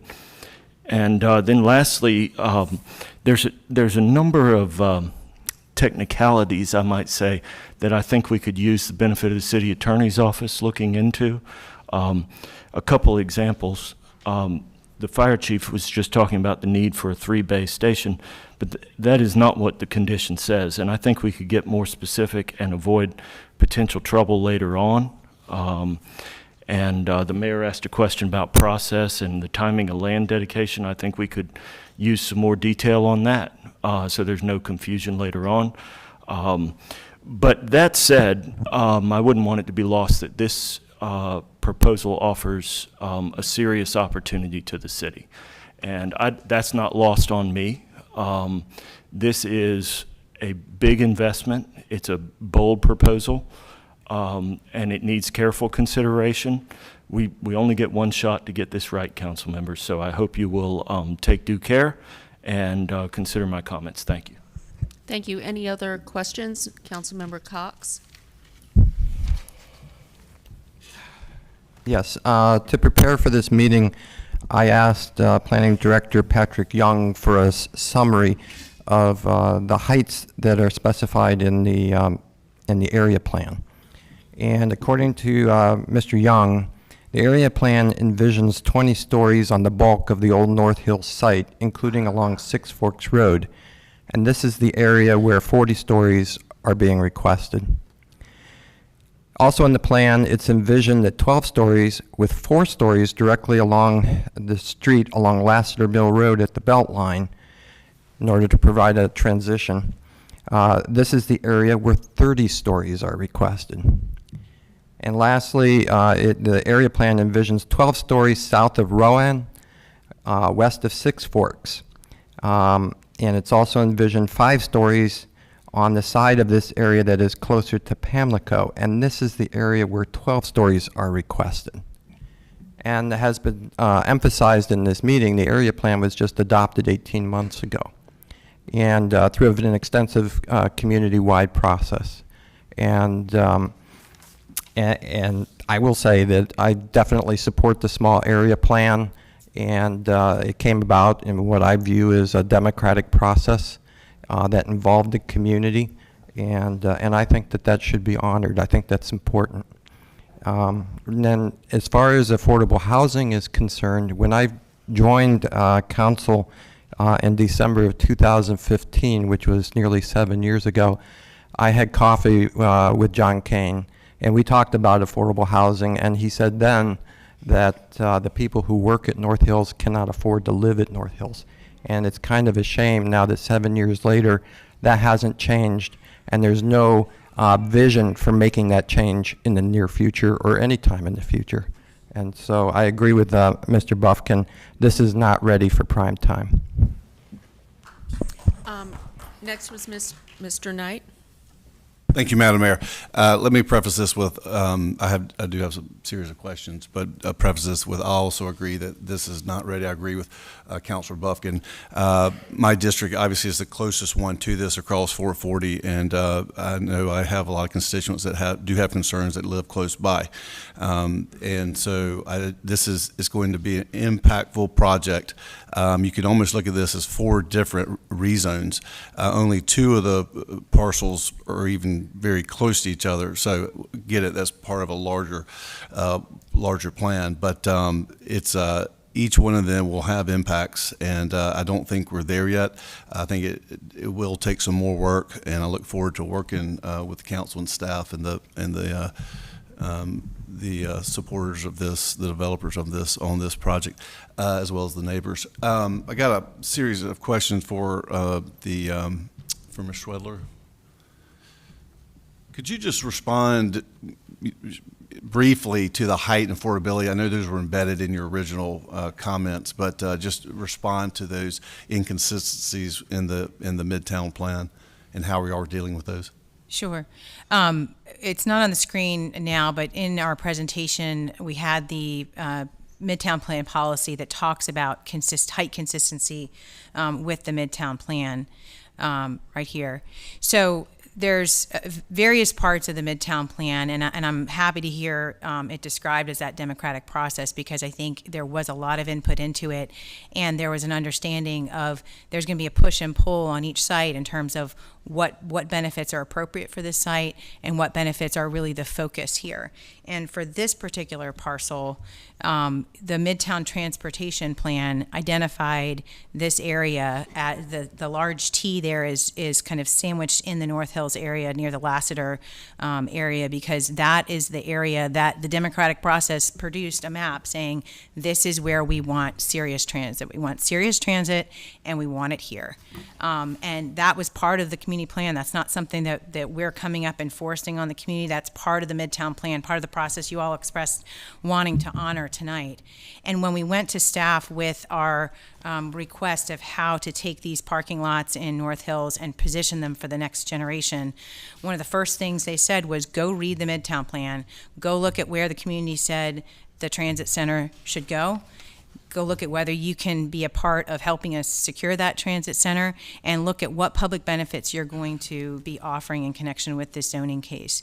And so when we looked at this plan and looked at all the policies in the Midtown District to offset the height of the 20 stories that's called out in this plan for the majority of North Hills. Now, it's called out for 20 stories, but the majority of North Hills, as many of us know, is built out at 1 to 2 stories. So it's built out at much less than what the plan even would support. But a lot of that existing development is going to stay as it is today. And so what we're doing instead is pushing up just in the areas of these parking lots to provide the offset for this serious transit in the area that the plan called for. Now, there are other policies within the plan that talked about affordable housing. They talked about affordable housing throughout the Midtown Plan. There's no map that says affordable housing here or there. It's a consistent theme throughout, and that's understandable. But it did say something about this specific case, about this specific location, and it said, here is where we want the serious transit. And so when we're weighing those policies of what to put here, based on the significant amount of work your staff did, and y'all should be very proud of how hard they pushed in this case to make sure they secured these public benefits, the overwhelming response was this area needs the transit center, and there really isn't another suitable site. We explored other sites, and transportation staff indicated the efficiencies with this site were really what carried the day on transit. And so when you look at balancing those policies and the cost savings that the city will have by getting this land, instead of having to go out and purchase it somewhere else or condemn it from another landowner, the balance is this is where transit needs to be, and use those funds for affordable housing or other goals in the Midtown Plan, and it's still consistent. It's still consistent with the comprehensive plan overall, based on exactly what this case, what the Midtown Plan policy on your screen says today. It can be deemed consistent with the comprehensive plan if there's significant public benefits beyond code requirements. And so that's how we came up with that balancing of those two policies. So is it fair to say your response to the affordability is not through housing affordability, it's through transportation affordability? I think that's fair. I think when you look at there's not all of the policies are mutually exclusive, and some of them actually compete with one another. So when you look at the highest best use for this particular parcel, transit was by far and away the key, and then you can use those funds to offset other costs like housing affordability. Okay, thank you. So what are the plan heights of the buildings? Of the zoning request? Yes. So the actual buildings, not what the zoning section will go in, but do y'all have that yet? We don't have that yet. We just have the districts in which the caps that the code envisions are requested. So the 40-story limitation maximum on the Six Forks node, the 30-story maximum on the 440 with the 5-story step back along Lassiter Mill and the public right-of-way, and the 12 stories on the Lassiter district. Okay, That's so the heights have consistent. not been determined yet. The heights of the actual buildings have not, there's no site plan, there's no building footprint, and that was discussed a great deal with the city staff in terms of their own plans for the transit station and fire station. Okay, thank you. Thank you. I'd like And to speak to Mr. Moore on transportation. Could I ask one question first? Just a clarification too on the 3 bays. What is being asked for there? I was a little confused based on what you said and then Mr. Buffkin's comments. So the summary I showed on the screen was a summary of the condition. It's verbatim, of course, in your staff report, but it's that we'll designate land adjacent to the existing Fire Station 9 in the Lassiter district to accommodate future redevelopment of the fire station. And again, looking at those programmatic elements that the fire chief expressed were so important and spoke about tonight, which are the ladder truck, a 3-bay station, and pull-through access. So I think one of the speakers mentioned it was, only 0.18 acres, or that there aren't any 3-bay station commitments. The actual updated condition that's been published and has been in the case for at least 2 months since the Planning Commission is that it would be on these programmatic elements that do include the ladder truck, do include the 3-bay station, and do include the pull-through access. The confusion might have been at the initial Planning Commission meeting. We didn't have those programmatic elements incorporated, but following the public comment and the discourse at the Planning Commission, we changed it at Planning Commission, and that's the version that Planning Commission voted on, including the 3 bays. Okay, thank you for that clarification. I think before we have Mr. Moore come back up, I saw other hands up to ask questions. Can we get? Of her, you mean? Yes. So I think it was, I saw Councilmember Branch and then Councilmember Fort. For me, go ahead. Okay. Yes, I guess my question is kind of going through the materials and maybe directed to our city manager and some of our city staff. What is the, I'm getting kind of tired too, but what is the guarantee that these dedications are actually going to happen? Because the language seems a little, from my perspective, seems a little loose. And so how do we make sure these dedications actually take place of the property for the transit station and the fire station? You're looking at me. I am.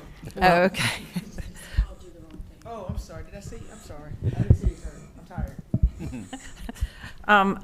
I think that right now the language basically says that the dedication will occur after the site plan's approved. That's what it says. I think that the planning department and the zoning administrator have looked at this language and can share with you what the interpretation that they would have of that language, even though there's not a set time in the condition itself at this time about how they would read it as written. Yeah, Mr. Young. Thank you, Madam Attorney, and Mayor and Council. Pat Young with Planning and Development. You heard the applicant talk about the fact that both the fire station site and the transit operation center would have to be depicted on the first site plan in the respective nodes, and we share that interpretation. However, we would also say that the land would actually have to be dedicated prior to the first building permit issued in those nodes. So just for additional clarification, that would be an interpretation which we could memorialize if this case is approved, and then the applicant or other parties have 30 days to appeal. But if you want more precision than that, the condition would have to be revised. But that's our reading at this time. So what you're saying then is there would need to be a revision to the condition to meet those needs? If you are uncomfortable with relying on the staff's interpretation as the enforcement mechanism, if you want it to be black letter about when the land would be dedicated, the condition would have to be revised. Okay.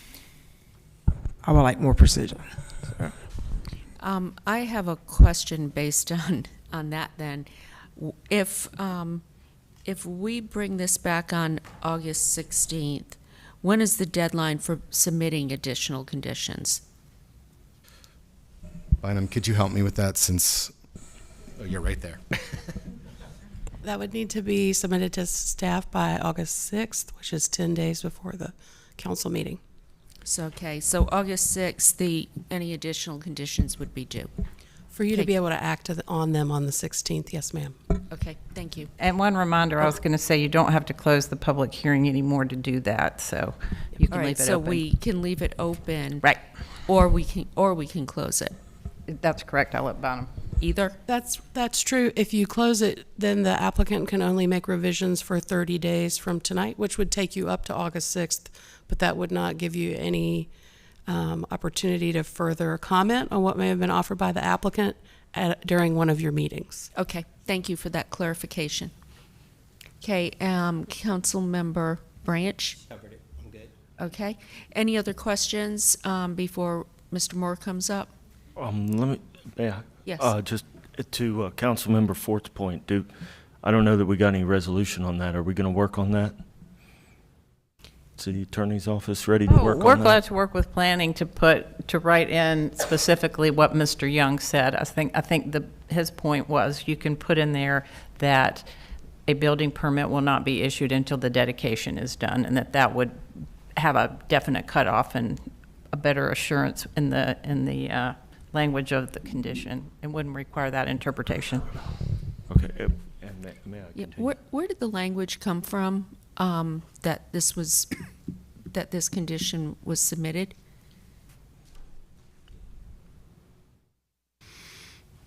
For both the fire station and the transit center, it was a product of those 6 months of discussions back and forth with planning and legal and the transportation staff and the fire chief of what those needs were, and then many revisions of the language kind of back and forth on how that would work. And we explored a lot of different ways that it could work. Some of those were rejected by the city because of, they don't want, we can't hamstring the city on a plan that they haven't totally, a building they haven't designed yet, or exactly what form the legal instruments would take. So there's a lot of flexibility in there, but it really favors the city to be able to say, when we design these two public services, we have the flexibility to say where, how, and to work with the applicant on that. Mm-hmm. Are you willing to continue to work on this condition, changing this so it's more specific? We are. We're willing to come back on the August 16th and work in the meantime on conditions with the city attorney, or revisions to the conditions with the city attorney to understand how we can codify that language and make sure that it's binding and easily to discern. Okay, thank you. Follow up on that question, please. On this specific question. Yeah. So go ahead. Is this So for the city attorney, if this property is sold between now and then, will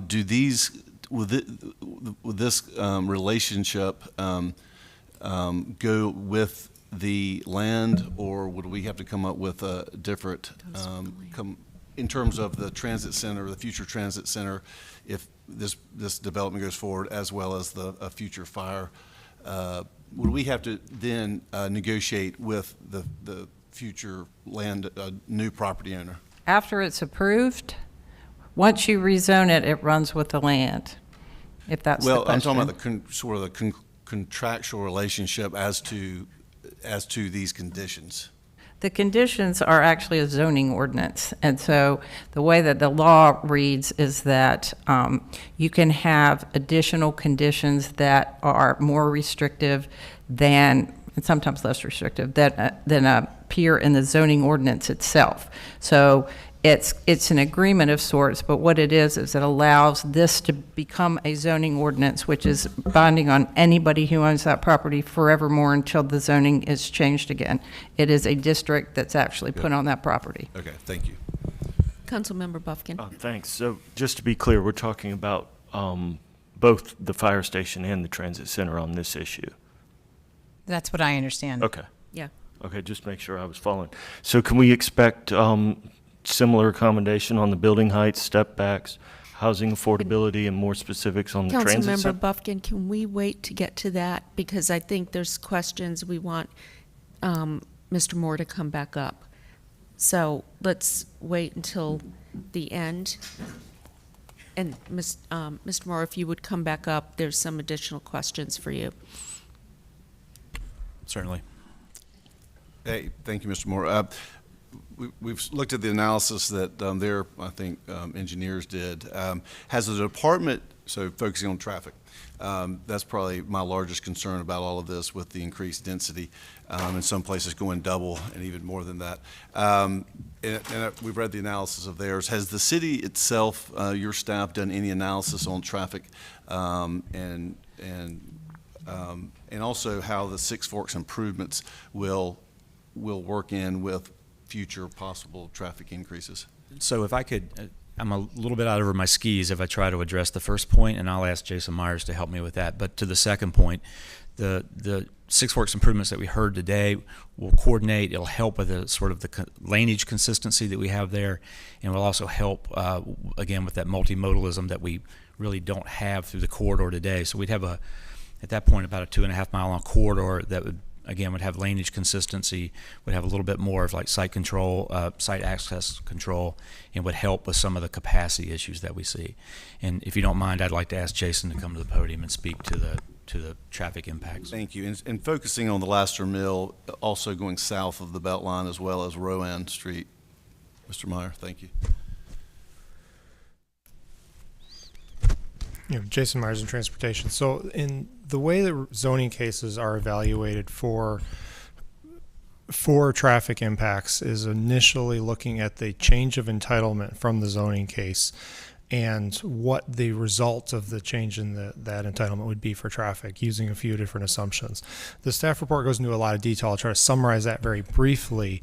But the applicant took some data of the existing North Hills and verified that certain, I guess, national parameters, the trip generation rates were appropriate for what's known as dense urban.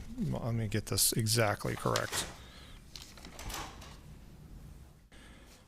Dense mixed-use urban rates, rather than what we usually see in most of the city as a general kind of suburban rate. And so what that means is that 1 unit of residential or a 500 square foot of office is going to generate a little bit less traffic in that context than it would in a different context. So they verified that the existing core of North Hills is generating traffic at that rate right now. Then there was an assumption that with the increase of density, the edge of North Hills, the third district that's a little further north, would end up in that same configuration because it would be moving from something that's very much a suburban strip mall into something that's dense, that has both the density and the mix that the existing North Hills has. So that changes the rate that's applied to that entitlement. You then look at the amount of land use that's predicted within that building cap before and after and kind of multiply by those rates. And the result of those, along with an assumption that the transit infrastructure and the bike infrastructure through the conditions which are greater than what would be required by code, would reduce traffic a marginal amount as well.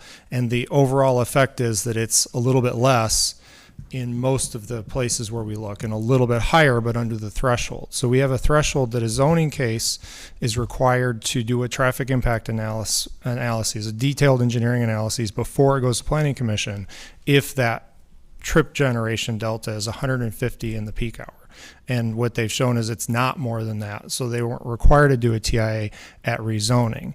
They will certainly be required to do traffic impact analyses when they submit site plans. They get into access considerations and look at intersection safety and those sorts of things. So I think to answer your question as briefly as possible, we looked very, very carefully and with a lot of concern of whether or not a TIA would need to be required for this case before it could proceed, came to a comfort from a professional engineering standpoint that the conditions lead to something that's not required to do a TIA, and then the case move forward, and there will be site plan triggers for TIAs just because of the size of the development. That's a little bit different look. Does that answer your question, Councilmember? Somewhat. Sorry. Just so as to the site plans, if the analysis comes back and it's different or worse than what it is that y'all been shown, we've been shown, what happens then? In terms of the amount of land use? In terms of administratively, procedurally, what happens then? So I apologize if this wasn't clear. A TIA will be required for the amount of development that's proposed at site plan, regardless of those projections. So there will be a detailed traffic analysis required by the city, and if it's on an NCDOT road, which Six Forks is, then also by DOT for their permitting process. But after the rezone has gone through? When they submit a site plan. And if they submitted a site plan on these areas today in their existing entitlement, those things would almost certainly be triggered as well. So what happens at the site plan stage if it comes back and y'all are not happy with what the analysis shows? They need to show infrastructure sufficiency, which is an article of our UDO that requires there to be a certain amount of basically the intersection level of service meet certain thresholds, and if it doesn't, then there's a process to get a traffic mitigation plan approved by the Director of Transportation, and they can have their site plan either delayed until they can show that or scaled back in some way until they can show that. I believe it's Article 8.11 off from memory, if I'm not mistaken, in the Unified Development Ordinance. Okay, I think you answered my questions. Thank you. Okay, I am going to summarize what I'm hearing or think I've heard. I think we're not ready to vote on this tonight. I'm going to ask that we bring this back on the August 16th meeting with a reminder that any revised conditions are due August 6th. And I think that what has been discussed, Councilmember Buffkin mentioned heights and step downs, affordable housing, and specifics on the transit center. I think what we heard from Mr. Moore, that specifics on the transit center are part of the city's plan, and they would go through an engagement process to make that determination. But the other two items would be in the purview of the applicant. So what I want to also say is, I sat on the council for 10 years and have been in this seat for 2.5. I've never seen a rezoning with the type of community benefits that are being offered. It's unprecedented, $20 to $25 million. So thank you for that. But what I would ask is that you've heard what was said tonight. So please keep that in mind as you come back and talk to who you need to talk to. Make sure that you talk with the city attorney's office to codify the language that was discussed and brought up by Pat Young. And also Councilmember Fort indicated that was what she wanted to see. So can we move to the next rezoning? No, I've got one more. I have a statement. You asked me to hold my question. I still got the question. Okay. All right. Who do you have a question for? Ms. Schwedler. Okay. So, Ms. Schwedler, I heard you commit to work with City Attorney's Office on the technical issues about the land conveyance and the timing and the approvals. Can we get a similar commitment to have new conditions on the building heights, the step down, the housing affordability? We'll look into those issues, and we're happy to continue that discussion with you and anyone else who wants to be a part of that discussion. I think it's important to note that with the offset, the reason 40 stories makes sense here is because we know we're giving a commitment to the city of an unspecified amount of land. And so the city is going to come and have a lot of control to say it needs to be this size, it needs to have this programmatic elements, and that's a constraint on that site. When you add affordable housing on top of that, it tends to make it even more difficult to make the project work. And so when we looked at those conditions, it's something that we looked at the outset. We're happy to continue that discussion, but the same goes with height step downs, or reducing the height leaves less room for us to provide the needed housing and needed jobs in this location that's walkable to the transit center that the staff emphasized was so much of an important part of the Midtown Transit Plan. So we will continue to talk about that, yes. As of commitments as to what that would be, I can't say tonight, but we're happy to continue the discussion with you and welcome a conversation with you and any others. Councilmember Knight? Yeah, so to that point, I think this could have very great positive impact. It could also have other impacts that aren't so great for those that live around there. And I think this is impactful enough that we need more conversation. We need more public conversation. I believe, and I'll put this out there, I won't make the motion yet, but I like to have conversation to move this to the Transportation Committee, to where I think we could have more formal public conversation and hear more from the staff as to the traffic issues in particular, but also the larger transportation issues surrounding this very impactful rezoning. So I would ask for that, and if there's support for it, I think if it comes back to the table next time without any formal conversation, I don't see how we know that it's going to be advanced coming into that meeting without having some more public conversation with staff. Mayor Pro Tem Stewart. I believe, actually, Councilmember Knight, you set in motion some guidelines for sending rezonings to committee, and I'm not recalling exactly what they are right now. Bynum's looking at me funny. But I feel like, and if someone can correct me, that would be helpful. I feel like they have to be inconsistent with one or both the future land use map and the comprehensive plan. And this one was consistent with both of those. So I would not be in favor of sending it to committee. I'm in favor of holding this at the table for the time being. Well, let's get verification on that, because I don't remember the details of what we did determine. I don't remember changing it. Planning staff. Are we getting clarification on that from staff?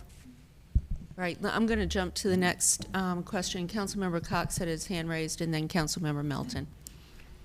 Going forward with these discussions, I'd also like to see an analysis that if we stay within the constraints of the area plan, what would be the fire requirements and what would be the transit requirements, so that we can compare and contrast that with what's being requested. And who is that requested of, Councilmember Cox? Is that a staff request? That would be a staff request, and for fire and transportation. Does staff understand that request? Okay. Councilmember Melton? Yeah, a couple things. I think they're looking at this, but to Mayor Pro Tem Stewart's point, I actually think we voted down the requirements for sending things to committee. I could be wrong on that. Regardless of whether we did or did not. We found it.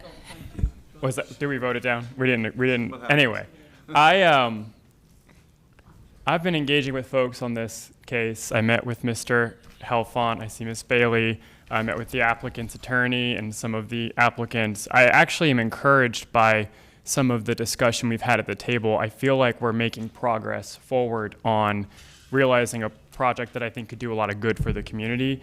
I don't think putting this in the Transportation and Transit Committee is a good idea for a couple reasons. One, it seems to be narrowly focused on just one piece of this project.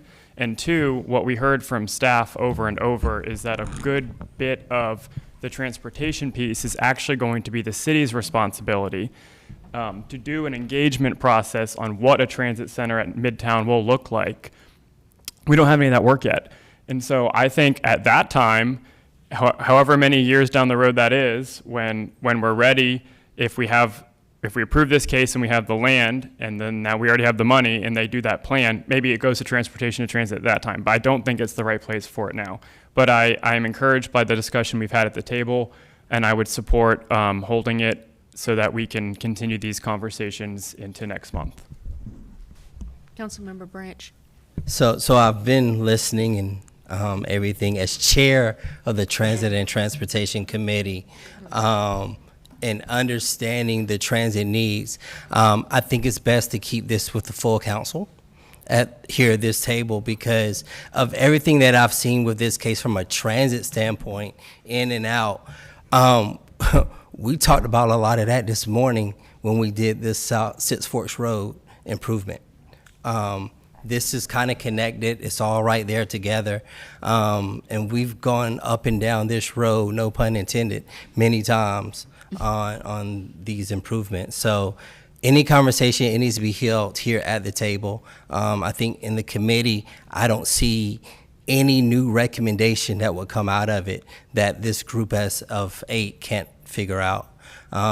We can definitely have the information from staff on transit needs, but also the way our policies are set up and the way the TIA is set up, we have things and we have checks and balances in place. So I feel good there. I did have a question about the fire station. I will follow up with the fire chief on that, because I think the policy going forward is actually you want to convert all of your stations, I believe, to 3 bays. Is that correct?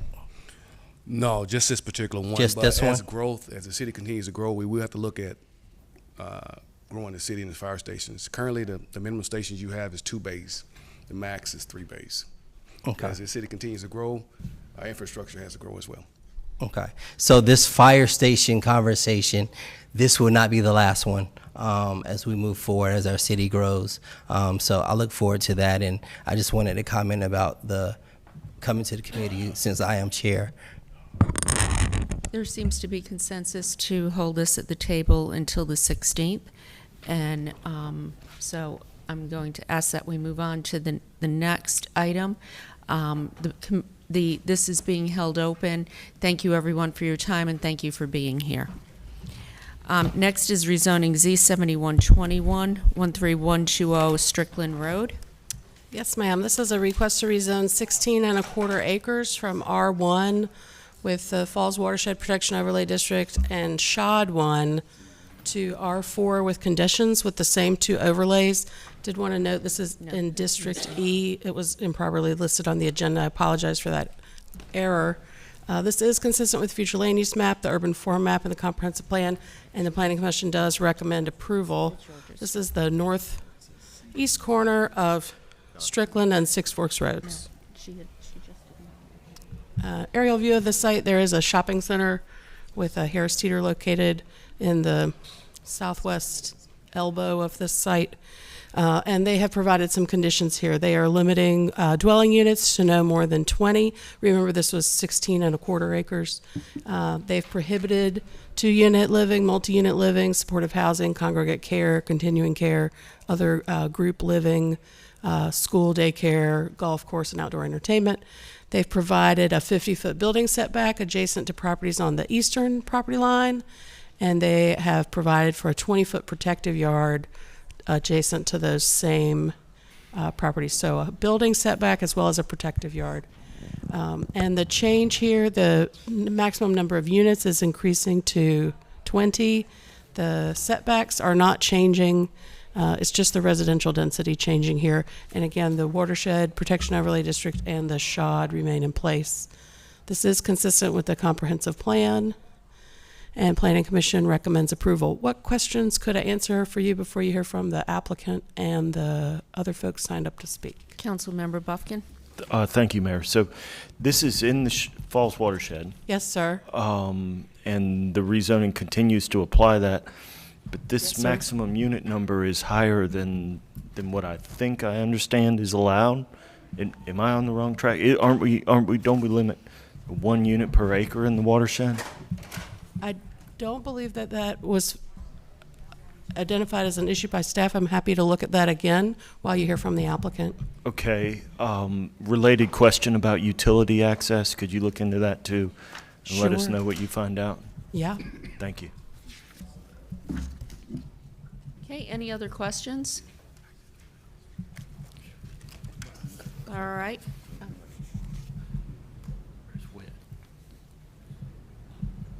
We have 2 people signed up to speak in support, Worth Mills and Emily Rothrock, and 1 person signed up in opposition. So we'll hear from the applicant first. Yes, good evening, Mayor, members of council. Worth Mills with Longleaf Law Partners, address 4509 Creedmoor Road, Suite 302, Raleigh 27612. On the point about density within the Falls watershed, the comprehensive plan lays out policies and recommended densities based on primary and secondary watershed areas. This property is within the secondary watershed with a recommended density of 1 unit per acre. This project is proposing 20 units over 16.25 acres, which equates to 1.2 units per acre. Based on the concept plan that we'll show here in just a minute of 19 units, we're looking at a proposed density of 1.1 units per acre. So just wanted to address that before we get into the rest of our presentation. So as I mentioned, this is a rezoning to facilitate a 20-unit single-family neighborhood on a 16.25 acre parcel adjacent to one shopping center, the Harris Teeter Shopping Center, and across Strickland Road from another, which is a Publix. Our zoning conditions limit development to 20 single-family homes, and they provide additional buffering and setbacks from those adjacent single-family homes, similar to those afforded by the conservation development option. The conditions that we've offered and the rezoning itself are consistent with the future land use map, the urban form map, and all applicable comprehensive plan and Falls watershed policies. Site here outlined in red, just to our west is the Harris Teeter Shopping Center, which anchors the shopping center but also includes a number of restaurants, office, medical, and retail uses. South of this site, southwest of this site, across Strickland Road is the Publix Shopping Center. There are a handful of personal services, pharmacy, orthodontist in that shopping center as well. So the property is within close proximity to a variety of commercial uses at that Leesville Road and Strickland Road intersection. This slide shows the topography of the existing site. The slight slopes dramatically away from Strickland Road and from the adjacent Harris Teeter Shopping Center. The area of development that we anticipate to be developed within this site is within that northern area with the relatively less slope. You can again see on the right-hand side a finer grain image of that slope as you move away from Strickland Road towards the identified wetlands in that area. I'm going to turn it over to Emily Rothrock with ESP to go through a couple photos that we prepared as well. Good evening, Mayor and council members. This should be pretty quick, but I went out to this site a couple of times, and I think it's really important to share some of these images and just some of the aspects and qualities of this site. So we're going to start up at Strickland Road. As Worth said, there's a steep slope and a couple of different natural features.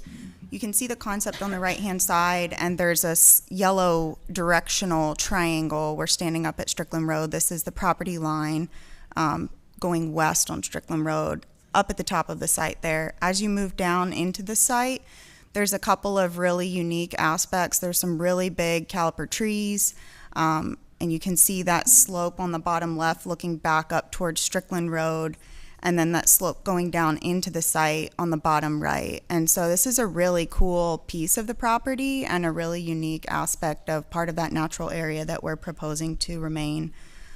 And again, this is looking a little bit in a different direction and down towards that stream and wetlands, which is being proposed to be protected.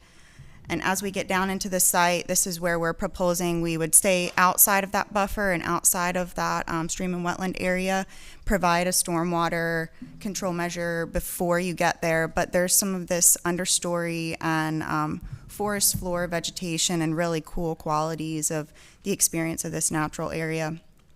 So again, we're making sure that our development there stays outside of that. And then as you move to the north of the site, we have some of the watershed overlay buffers and again, another stream and wetland feature that we're staying outside of and proposing to treat all stormwater requirements outside of those areas. So again, there's some really unique aspects and natural features here. Proposed development is not to impact those. And then we took a few photos. Part of the rezoning conditions do propose some additional screening along the property line, so there is opportunity as we get into site plan to consider keeping some of the higher canopy trees and supplementing some more additional screening to meet that requirement underneath.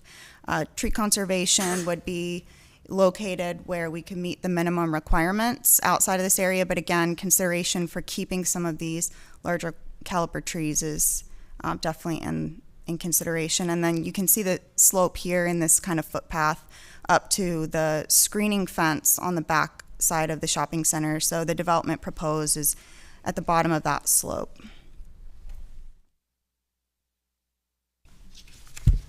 Thank you, Emily. And this is a slide here showing the existing zoning within the area.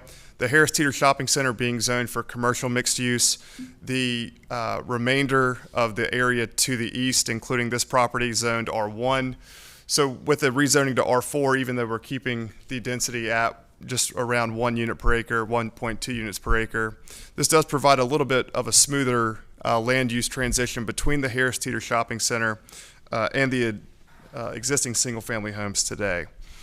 And again, the future land use map designates this property as rural residential, which similar to that comprehensive plan policy for the secondary falls watershed area, also recommends a density of around 1 unit per acre.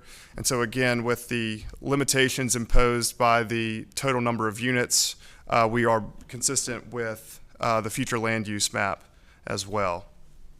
And again, this was referenced on a few of the slides that Emily presented there, but you can see how we envisioned this site being developed with a connection to Saxon Way, preserving that area to the south of the property, which can be used for TCA forestation area, and also preserving that wetland, which was delineated back in 2021. Again, showing a primary TCA yard along 540, consistent with the parkway frontage. And again, providing complete streets within that development as well. Just to conclude, again, this property this rezoning itself is consistent with the future land use map, the urban form map, all of the policies that staff identified during their review. And we hope that you find this request reasonable and in the public interest. We're happy to answer any questions if you have them and appreciate your time. Thank you, Councilmember Cox. Okay, so within the watershed, there is a requirement to preserve 40% as forested. So you're meeting that requirement? Yes, sir. Okay, and when you say it's in the secondary watershed, that allows up to 4 units per acre. Is that correct? No, sir. So our base zoning district is R4, which provides for 10,000 square foot minimum lot area. But we've conditioned the total number of units down to 20. Right. I understand that. What I'm asking is what is the allowed density in a secondary watershed? And maybe that's something planning can answer. Well, I believe the policy recommends 1 unit per acre in density, and there are other cases. Whether it's secondary or primary. I'll let Bynum speak to that. The policies in the Falls Lake area specific guidance, which I think is what Mr. Buffkin was remembering and what you're asking about, all speak to development in the primary watershed. Right. They don't specify limits for the secondary watershed, and so that would be controlled by the base zoning. Okay. And then, Mr. Buffkin, you asked a question about availability of water and sewer, and I just spoke with Whit Wheeler, Interim Director, Raleigh Water, and he confirmed that water and sewer is available here.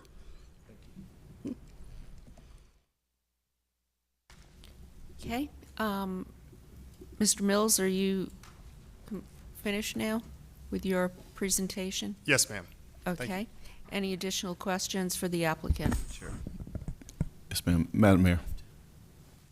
Oh, I do. Y'all talked about the natural area and the wetlands. Speak to that in relation to why there's no direct connection to the shopping center from this proposed development. Yes, sir. So we believe that we meet one of the UDO specified criteria for a block perimeter exemption in section 832.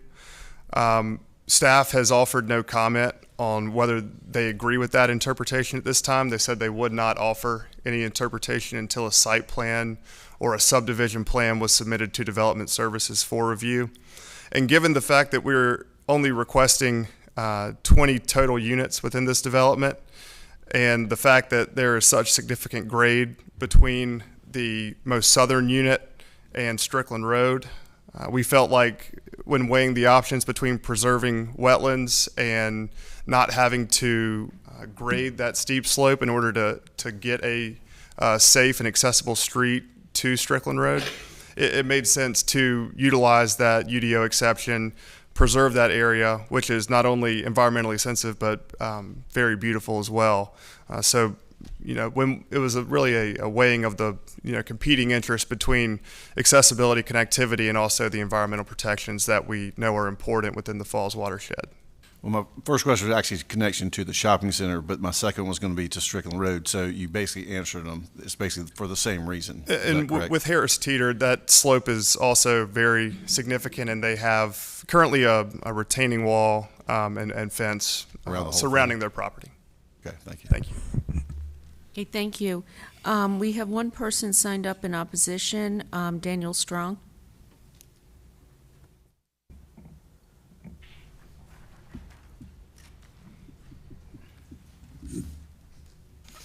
Thank you, Ms. Mayor and council members. My name is Dan Strong, and I'm an attorney with Teague Campbell here in Raleigh at 4700 Falls of Neuse. My firm represents Winbrook Homeowners Association with regard to the rezoning application for 13120 Strickland Road. Winbrook opposes the current rezoning application with the conditions that are presented. First, the rezoning application, as a council member alluded to, does not include a connection to Strickland Road. The developer has indicated that there is no intent to make a connection to Strickland. The failure to require a connection to Strickland Road as a condition of approval for the rezoning application will have a significant negative impact on Winbrook, which is the community which is immediately to the east on the northern portion, not the road that you see coming up kind of from the middle of the screen, but the connection to Saxon Way, where these two cul-de-sacs would eventually connect to. The most obvious impact for Winbrook is going to be a significant increase in the amount of traffic that flows through Saxon Way, which is actually a very narrow road that is at the westernmost portion of the neighborhood. The most recent proposed development plan for the property connects at that stub road of Saxon Way and extends off into these two dead-end roads with, as they mentioned, approximately 19 units, but zoned for 20. All traffic from this development will flow through Saxon Way to the single entrance and exit to the Winbrook community, which amounts to approximately a 20% increase in traffic for the entrance where there's no traffic signal at the opening of the Winbrook community, and more than doubles the amount of traffic that is going to traverse Saxon Way, this narrow stub road that exists where the connection is made to the new community. As was mentioned earlier, it appears that the parcel exceeds block perimeter requirements of the UDO and does not fall into any of the exceptions. It's been mentioned that there is possibly an exception that the applicant believes they fall under, but they have not identified what that exception is. Section 8.3.1 of the UDO states that the intent of max block perimeter and connectivity regulations are to provide a well-connected street network, and that large blocks with limited connectivity contribute to street congestion and add driving distances that can negatively impact emergency services, which is what we see here. The UDO also states that access regulations are intended to provide a means for safe, efficient, and convenient vehicular and pedestrian access within developments and between adjacent developments to lessen traffic congestion. Pedestrian, bike, and vehicular access is also intended to be safe, direct, and convenient. What is lacking in this rezoning application and the proposed site plan is connectivity. There's no notation in the staff report either way, but arguably this is inconsistent with the connectivity requirements of the UDO and the comprehensive plan. It's stated in the staff evaluation that residents that are living in this newly proposed development will approximately have an additional 3/4 of a mile to traverse back through the Winbrook community to the entrance to gain access to the Harris Teeter that is immediately to their west, or to the Publix that is across the road there. Such a lack of connectivity not only adds to the traffic concerns, but creates significant challenges for emergency and city solid waste by increasing the distance of service and potentially creating an area that ambulances or solid waste vehicles will be required to back into service, which is what is required right now on Saxon Way and could potentially be required by 2 additional cul-de-sacs. And that's, again, due to the narrow width of Saxon Way. Further, there's no transit in this area. The closest bus stop is approximately 3 miles, and so the connectivity requirement is not met by any kind of additional public transit. The staff evaluation actually recommended the completion of a pedestrian network from the newly proposed development through to Strickland Road to the Harris Teeter parking lot by either adding a walkway or a bike path. However, the inclusion of that walkway could actually is not permitted under the Falls watershed and section 9.1.9 of the UDO. And so the undeveloped, or the area at the southernmost portion of the parcel will remain undeveloped and will provide no connectivity for either pedestrians or for bike access to the Harris Teeter and public lots. I'd also like to note briefly that there is likely going to be an increased strain on the stormwater management system of the Winbrook community at the expense of its residents. It's likely that there's, while stormwater will be managed on the lot itself, the impact to Winbrook is likely. The original residents of the Winbrook neighborhood were required to pay to set up a stormwater treatment center system, and every year the HOA pays for inspections of that system. Additionally, residuals from HOA dues for the residents are placed into a fund to pay for repairs or outages of the stormwater management system, and there's no guarantee that the newly developed parcel will contribute in any way, but will possibly negatively impact Winbrook's stormwater management system. Winbrook Homeowners Association opposes the rezoning application for the fact that the lack of a connection to Strickland Road from this development will cause significant harm to the residents of Winbrook. We believe that it is possible to connect to Strickland Road from this parcel, and would request that the application be denied because of the lack of a condition for a connection to Strickland. Thank the council for its time. Thank you. Any questions? I have some for Mr. Strong.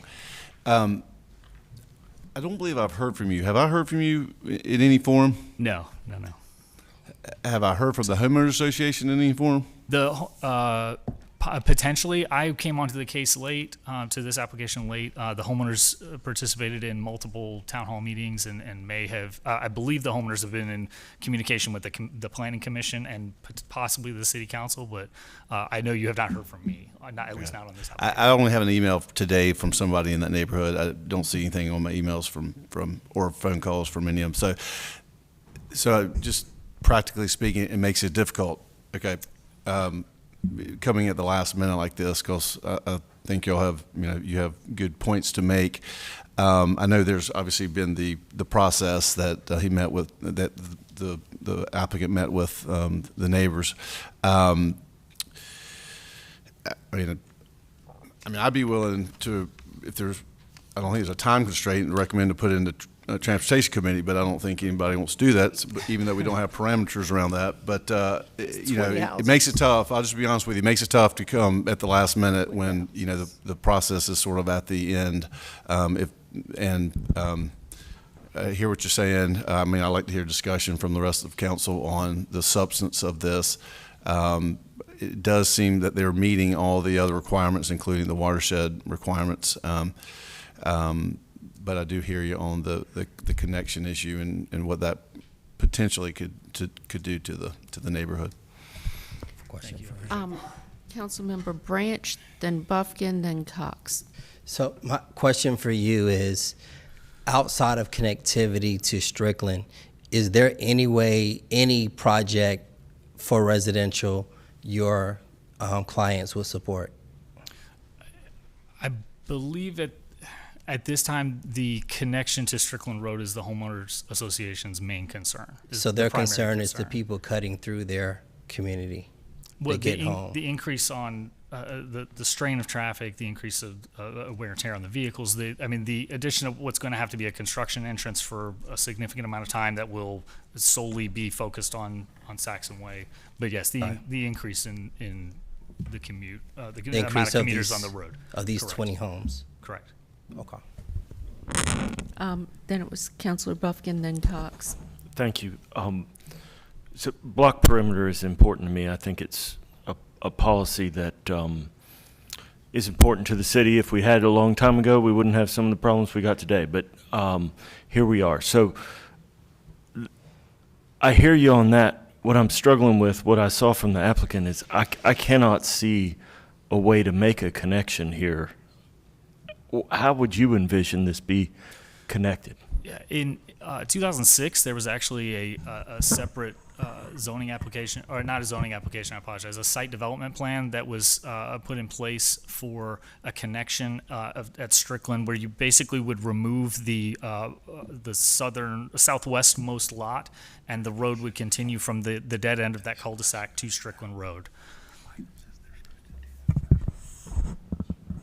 Through the wetlands and up that slope? To just to the left of the wetlands and up the slope. And I believe the slope was the issue as to why it was not developed in that manner in 2006. Okay, next, Mr. Cox. Yeah, my question pertained to the block perimeter, and so if I'm understanding this correctly, that without a condition specifying a connection to Strickland, it could be that the block perimeter rules are not met, and if they're not met, then there's also, according to the documentation, there could be an exemption, which would mean that the block perimeter rules would be vacated. So I'm taking it that your clients would like to see a condition that would require connectivity to Strickland. Is that correct? Correct. Okay. Okay, Councilmember Knight. Just to be clear, this staff may need to answer this. So under the current zoning, could they do this in terms of access?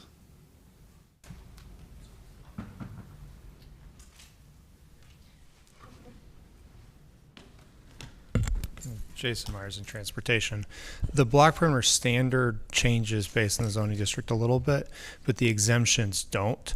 And so the exemptions are like, for instance, one exemption would be we cannot require a street connection that would consume more than 15% of a site. So if we had let's say a 1 acre parcel, and we wanted a street through that 1 acre parcel as a part of a meeting block perimeter, and it took 0.2 of that 1 acre, that'd be 20%, we can no longer require that connection.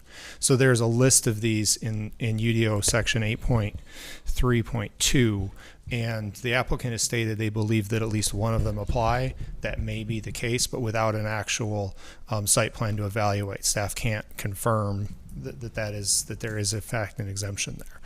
So the zoning district does not really affect most of those exemptions. It's really site specific. So the same process would take place under the current zoning? Yes, sir. And you wouldn't be able to verify it until site plan? Yes, sir. At that stage? Councilmember Buffkin. Thank you, Mayor. So, Jason, what what would happen so let's suppose we get the site plan and the staff decides that they don't meet an exception. What happens? Then a site plan would need to show that connection for it to be approved. Got it. So their concept map here would not be what it would look like. They would have to put the road through. Subdivision, correct. Okay. All right. Councilmember Knight? Just one last question. I've gotten mixed messages, Ms. Bynum. This is for planning. Does annexation need to occur before we take up this rezoning case? No, sir, this is in the ETJ. It already has city zoning on it, so they're just asking for a different city district. If they want water and sewer, they would need to annex to get that access to that service. I would imagine they don't want to do that until they're very close to actually developing, because nobody wants to pay tax on land that's undeveloped. So you are seeing that there will be an annexation request made in the future? If they want water and sewer from the city, yes, sir. Okay. Thank you. Councilmember Melton? I was just waiting for you to close the hearing. Are you about to do that? If there's no more questions, okay, I'm closing the hearing. Councilmember Melton? I know this isn't my district, but I'm prepared to make a motion to approve. I will just say that we're talking about 20 single-family homes. I initially didn't like the condition that was limiting duplexes, but I'm just going to give up on that fight right now because this is dragging on and on. We're not going to put a street through a wetland, and we can't put a street into the back of a Harris Teeter. So that is what it is. It's an additional 20 single-family homes in a rural setting, and it's not displacing anyone. So I'm ready to make a motion, and I move to adopt the proposed consistency statement dated July 5th, 2022, containing the agenda materials, and to approve the zoning amendment with the adoption and effective dates described in the agenda item under recommended action. Seconded by Mayor Pro Tem. All in favor? Aye. Anyone opposed? Okay, passes unanimously, clerk. Thank you. Next, rezoning Z 7421. This is 3151 New Bern Avenue. Yes, ma'am. This is New Bern Avenue at Shanta Drive and Milburnie Road. It's a request to rezone just under 5 acres. The current zoning here is commercial mixed use with a 4-story height limit, parking limited frontage, and some conditions. The new zoning that's being requested is that same base district with a 12-story height limit, an urban general frontage, conditions, and they are asking for the application of the transit overlay district. The request is consistent with the comprehensive plan, with the future land use map, and the urban form map, and the Planning Commission recommends approval. So this is on the west side of New Bern Avenue, just inside the Beltline, across from Wake Med. A couple of views of the site. So they have offered a handful of conditions here. One is that a minimum of 1 public art installation would be visible from any portion of the public greenway system located within the Milburnie Road right-of-way. They've limited their total gross square feet of retail and also limited their total gross square feet of office. And I just wanted to help us all understand where the Crabtree Creek Greenway is in relationship to Milburnie Road. You can see it roughly runs parallel to the western side of the site here. So what is changing here, the residential entitlement would increase significantly. The maximum total units possible would go up. The retail square footage is roughly staying the same, and the office square footage is actually coming down a little bit based on how they've limited things. This is consistent with the plan overall. The inconsistent policies here are around reinforcing the urban pattern and the frontage. The old New Bern plan recommended parking limited frontage along New Bern Avenue, and this is coming back with urban general, so a little bit more urban than the previously adopted guidance here recommends, although the New Bern station area planning that you just referred to Planning Commission for review recommends something more urban. So we're just betwixt and between. Again, the Planning Commission recommends approval, and I'm happy to answer any questions before you hear from the applicant. I do not believe there's anybody signed up in opposition to this tonight. There is no one signed up in opposition. Do we have any questions for the for Bynum? I have one for the applicant. Okay, then let's see. we will open the hearing. Are we ready to move on this? I just have one question for the applicant. Okay. If you could set the timer, please. Good evening. Thank you, Molly. This property, the grading is great. So my question is, with the creek behind it and everything, do they have plans to handle stormwater? Or are they not at that stage yet? And if they're not at that stage, then I'm going to have a question for staff. Fair question. We are aware of challenges on the site, as you know, true under the existing zoning and under the proposed. There is not a current plan to develop the site. We do have Drs. Boulevard Patel and Dr. Prabhakar Vaidya. I'm sorry, Dr. Vaidya couldn't make it tonight, but Dr. Boulevard Patel is here this evening. He's one of the owners, longtime owner of the site, not a developer, so we don't have that information today. Okay. So my next question would be for staff. What would be, because of the creek there, what would be the requirements for stormwater? I'm going to refer to my good friend Ben Brown. Okay.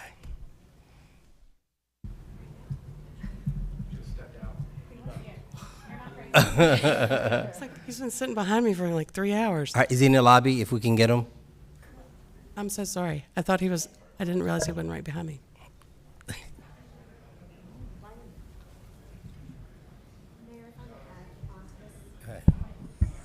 Kind of related, and this may be for Ben, and I'm happy to repeat, or Councilmember Branch, you can sum up, but it may also be for Ms. Stewart.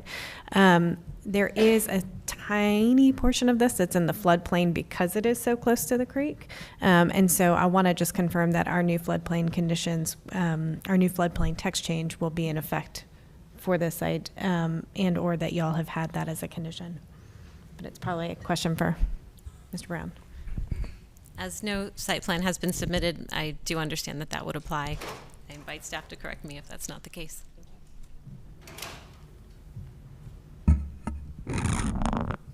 Madam Mayor, if we could, can we just bring this back once we get staff? Because I think that's very important.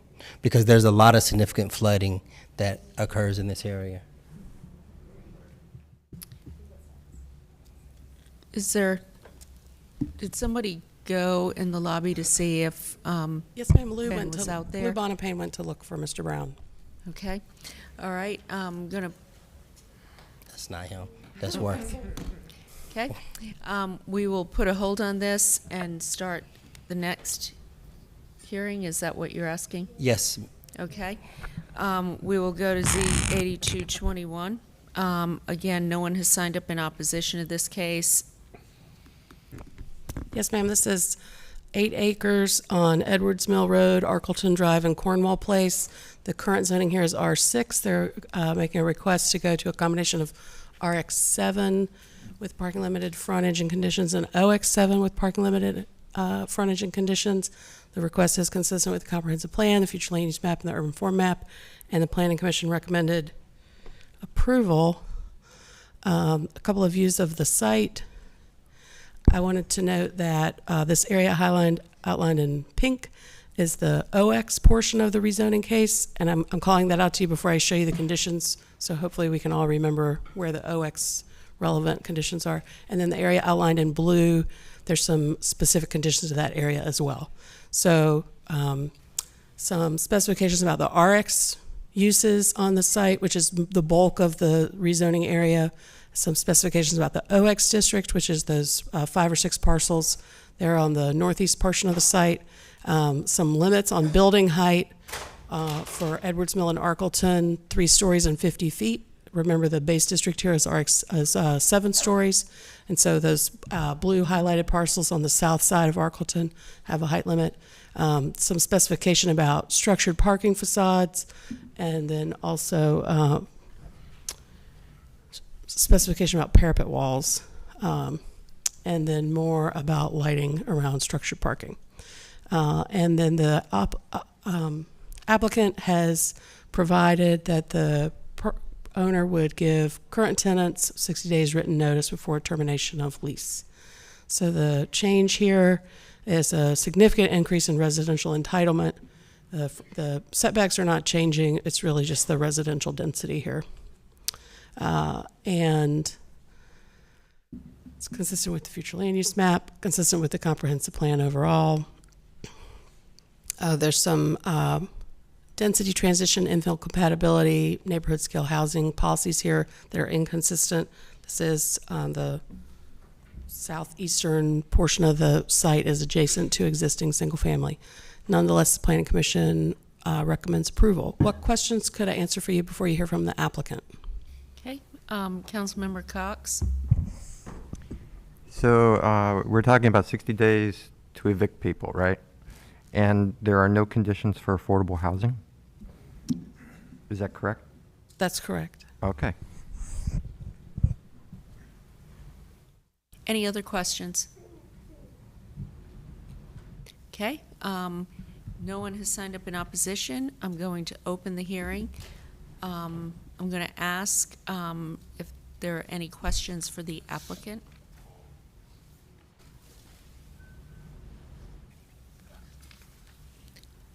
There are no questions for the applicant. If you don't mind, I'm going to close the hearing. Okay. Councilmember Knight. I'm ready to make a motion, Madam Mayor. Okay. I move to adopt the proposed consistency statement dated July 5th, 2022, contained in the agenda materials, and to approve the zoning amendment with the adoption and effective dates described in the agenda item under recommended action. We have a second. All in favor? Aye. Anyone opposed? Councilmember Cox is opposed. Okay, do we have Ben Brown? Yes, we do. Okay, we're going to go back to Z24. 74. 74, sorry. It's getting late. My eyesight's going. Councilmember Branch had a question for you. So this property is very close to the creek there, and as well as the floodplain, as Councilor Stewart stated while you had stepped out. What is dealing with stormwater and the grade? This property there off of Milburn and Newbern has terrible topo. What would they have to do as far as stormwater to meet because of the proximity to the creek? So the floodplain area is actually fairly small because of the topo, because it's so elevated out of the floodplain. So the floodplain's not really the issue.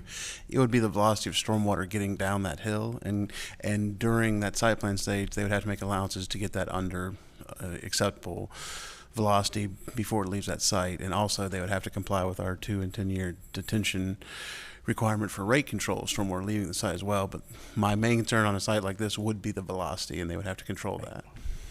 Okay. But we do have plans in place, processes in place, and procedures to deal with that velocity and fines and abatement required if they violate any of it. Yes, sir. So during the permitting stage, we would have to approve their plan for slowing that water down before it leaves their site, and then we would enforce it during the construction phase and also during the post-construction phase as well.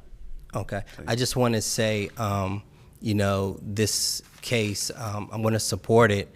My concern is doing construction. When you're working, we've had issues at other sites throughout the city during construction that staff, I'm sending emails to Ben like, hey, we need you to address this. I don't want to do that anymore. So I just want to put that out there when you move forward. Please definitely deal with this, but that's all I have. Okay. And my apologies. No problem. So, Madam Mayor, if you go, I think the hearing's still open. Yes, open the hearing. Ready to close it then? Okay, close the hearing. I move to adopt the proposed consistency statement dated July 5th, 2022, contained in the agenda materials, and to approve the zoning amendment with the adopted effective dates described in the agenda items under recommended action. Second. All in favor? Aye. Anyone opposed? Okay, clerk, that was unanimous. Next, we have Z8921, 227 West Javy Street. No one has signed up in opposition.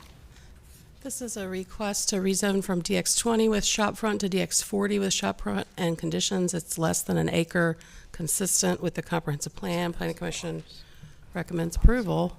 This is the southeast corner of Davie and Dawson, so a couple blocks of where we are this evening. A couple of views of the site.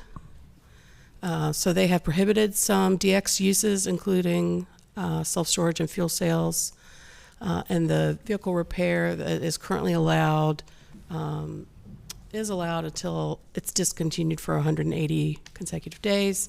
And they've made provision about parking structure screening. The change here is that the office square footage and maximum total units goes up considerably, consistent with the plan, and Planning Commission recommends approval. Any questions for me before you open the hearing? Any questions? Okay. Thank you. I will open the hearing.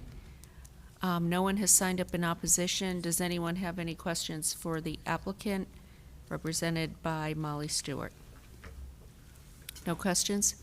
If you don't mind, Molly, I'm going to close the hearing. Okay? Close the hearing.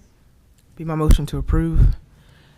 I move to adopt the proposed consistency statement dated July 5th, 2022, containing the agenda materials, and to approve the zoning amendment with the adoption and effective dates described in the agenda item under recommended action. All in favor? Aye. Okay, that was unanimous, clerk. Thank you. Next, we have Z122 Wilmington Street and Stonex Alley. Yes, ma'am. This is just about an acre and a half. It's going from a combination of DX7 with urban general and shopfront frontages to DX20 with shopfront frontage and conditions. And I think the presentation is going to come up real soon. Yep. This is consistent with the plan, and the Planning Commission recommends approval. So this is east of Fayetteville Street. It's kind of southeast of Ground Zero in Raleigh. So aerial view of the site. This is largely used for surface parking now.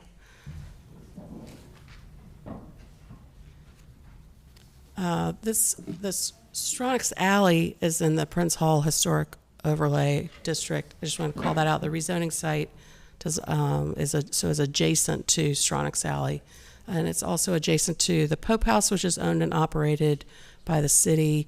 There was some documented structural damage to that structure during the construction of Charter Square in 2019. The applicant has worked with city staff on conditions that address protection of the Pope House. So they've prohibited some uses. They've required screening of parking structure and regulated lighting in parking structure. They prohibited sheet piles and pile driving within 150 feet of the Pope House. They have specified some building materials along the facade of Stronix Alley, and they are requiring a pedestrian entrance on Stronix Alley if a building is located within 40 feet of the alley, and they have also prohibited loading docks on Stronix Alley. So the residential density is increasing here. The overall office and retail entitlement is all going up and it's all based on that height change. Consistent overall with the plan. There were some policies called out here around scale and design, infill, development and compatibility, sensitivity, really around Stronix Alley and the South Park area plan. The Historic Development Commission recommends support here with some conditions which have largely been met, I believe, with the exception of the archaeological survey, and Planning Commission recommends approval. What questions could I answer for you before you open the hearing? Do you have any questions for staff? Okay. So, Councilor Bumpkin? No, I'll hold that for later, sorry. Okay. For later? Yeah, the applicants come? Yes, but do you want to ask the applicant? Yeah. Okay. I'm going to open the hearing then. We have Matt Paul here, Kevin Sullivan, Wallace Green, to speak in support, but as I said, there's no opposition. So if you don't mind, if Councilmember Buffkin could ask his question, would that be helpful? So I early on, I heard from some historic preservation advocates and their concerns about the Stronix Alley. They're not here tonight, so I'm assuming you worked with them and reached some resolution. Can you tell us what it was? Really, there were three aspects of the zoning conditions. about Stronach's Alley. And you may remember from a recent zoning case, you got a little bit of background on Prince Hall District, which was in review for a number of years. And Stronach's Alley was sort of a bit of an oddity that came out of it, I think, and a mixed feeling about it. And so when we started out, we had a lot of conversations like, what does it mean that there's just an alley that is part of this historic overlay district? So a lot of the conversation was around trying to respect the fact there's an alley there, show that there's the future development will interface with that alley. So what came out of that was a condition that prohibited loading facing the alley, making sure that the materials that are facing the alley are compatible with the historic district, and having a pedestrian access so that that alley can be activated by residents in the area and maintain a nice pass-through for the community in that block. Okay, any other questions? All right, I'm going to close the hearing then. Yes, Madam Mayor, I was aware of the opposition to this as well, but also the conversations that took place to address some of those issues. And I know those who are opposed, they definitely know how to reach me, and they have not called me. So I think that speaks highly to the work they've done here. So I move to adopt the proposed consistency statement dated July 5th, 2022, containing the agenda materials, and to approve the zoning amendment with the adoption and effective dates described in the agenda items under recommended action. Seconded by Councilmember Fort. All in favor? Aye. Anyone opposed? Thank you. Good work. Appreciate it. Next, we have rezoning Z1922. This is the Southern BRT Transit Overlay District.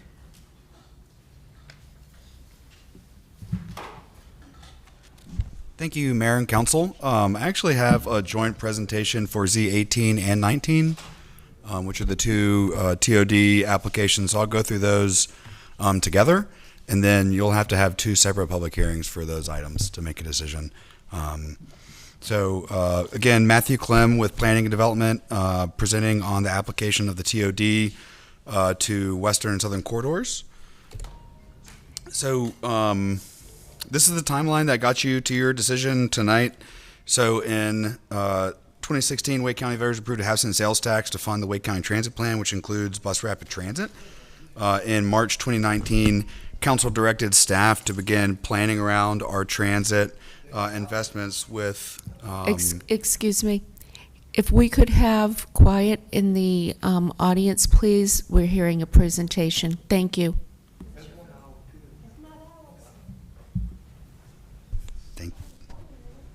Thank you.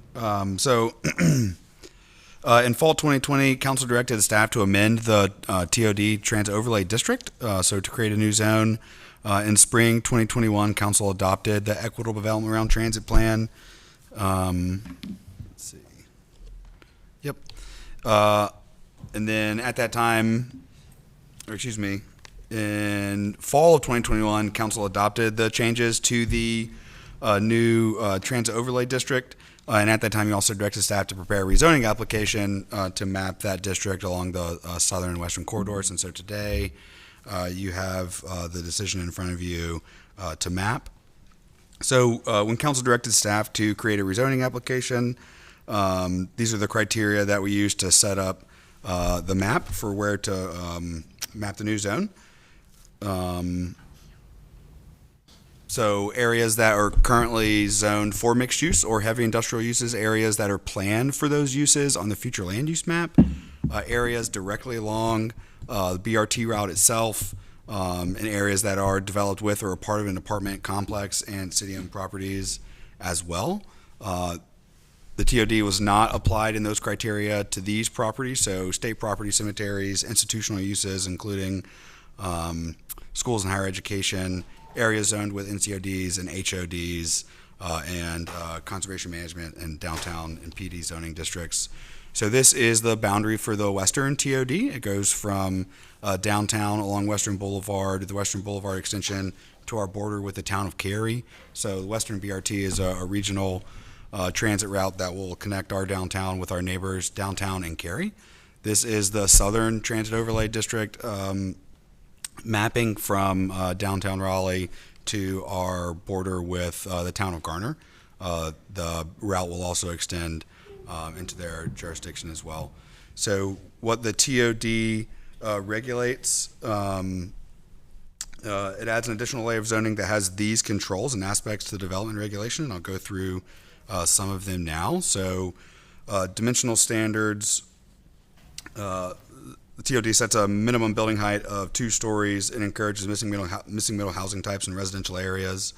The TOD includes another piece of the affordable housing puzzle, a density bonus for rent-controlled units targeting 60% of the area median income.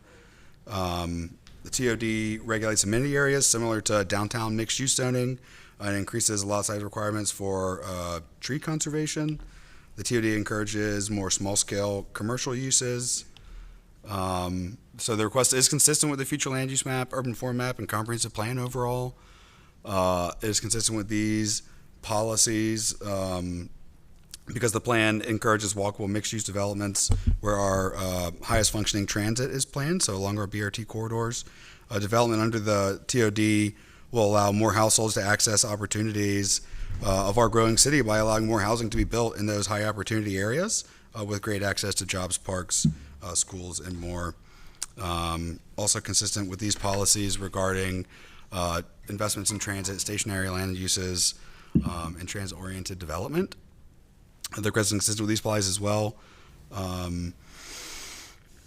allowing for the affordable housing bonus, other housing types, and encouraging pedestrian-oriented uses. So the request is inconsistent with these policies. The trade-off is that buildings developed under TOD zoning can be closer together and taller than existing development in most cases.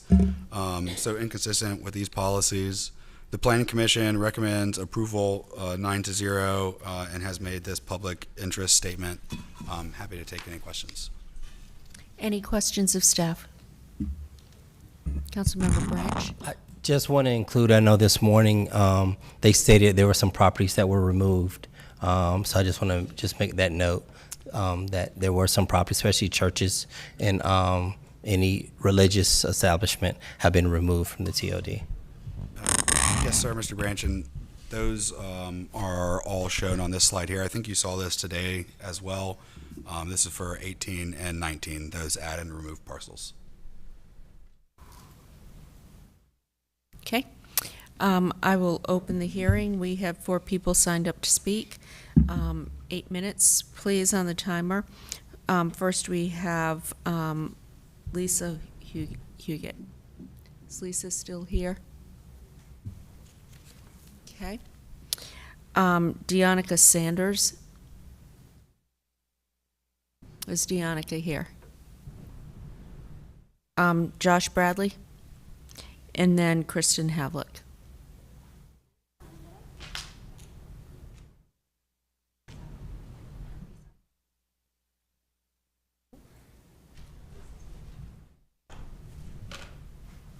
Josh Bradley, 1324 Spring Lawn Court. I hadn't really anticipated on being the only one up here speaking, so I'll try to keep you going for 8 minutes. I think one of the reasons why you don't have more people to speak this late in opposition is because it is 11 minutes after 10, so when you push the controversial ones to the end, that ensures that you'll have less opposition because people have to go home. My problem with the TODs has to do with that it went through the affordable housing, but went through pretty quick. But it looked like a bonus for affordable housing if they did 2 stories, but that would be at 60% for 30 years. Did I hear that correctly? Is there a slide?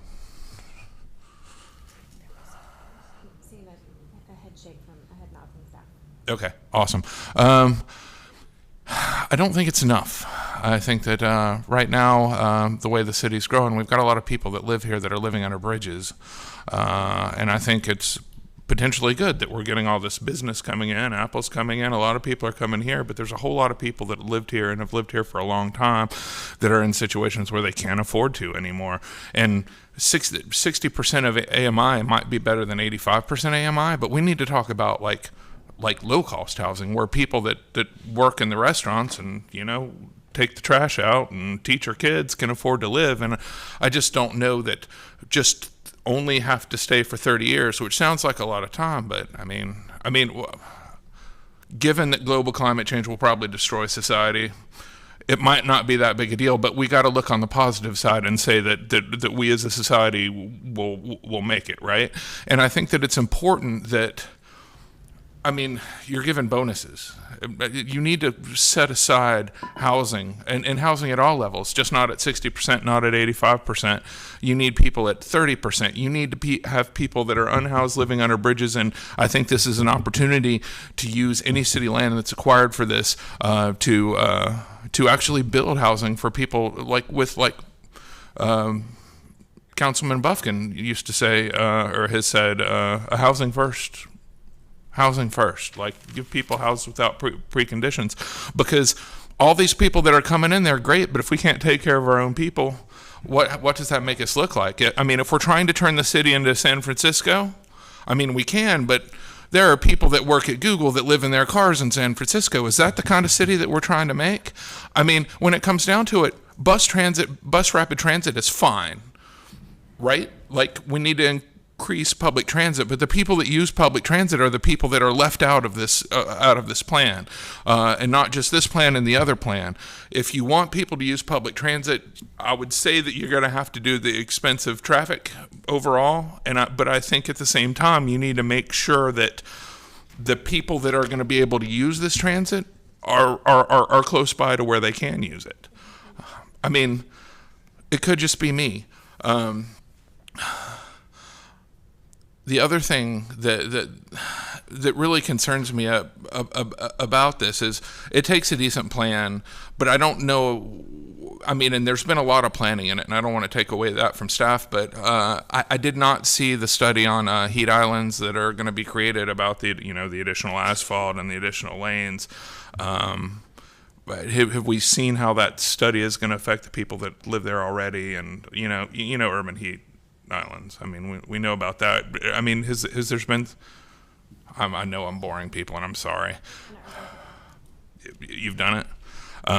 So it's important that you do, and it's important that when anything like this goes through, that we need to stop thinking like, since you're used to making affordable housing at 85% of AMI, and then this is kind of a bonus at 60%, and it looks like a good bonus, but it still doesn't cover a lot of people, and it doesn't cover a lot of the people that are necessary to run the city. Because if we get the city and we've got this urban pathway and we've got these fast bus lanes and we've got these big luxury apartments, but you still don't have people, you won't be able to have people that can afford to take out the trash, to teach the kids, to work in the restaurants. All those people, unless you're going to set a citywide minimum wage, which you're not allowed to by the state, upwards of about $25 an hour, and whether you pay every city employee at least $25 an hour, you're not going to have people to maintain the infrastructure. You're not going to have people to make this a city that's worth living in.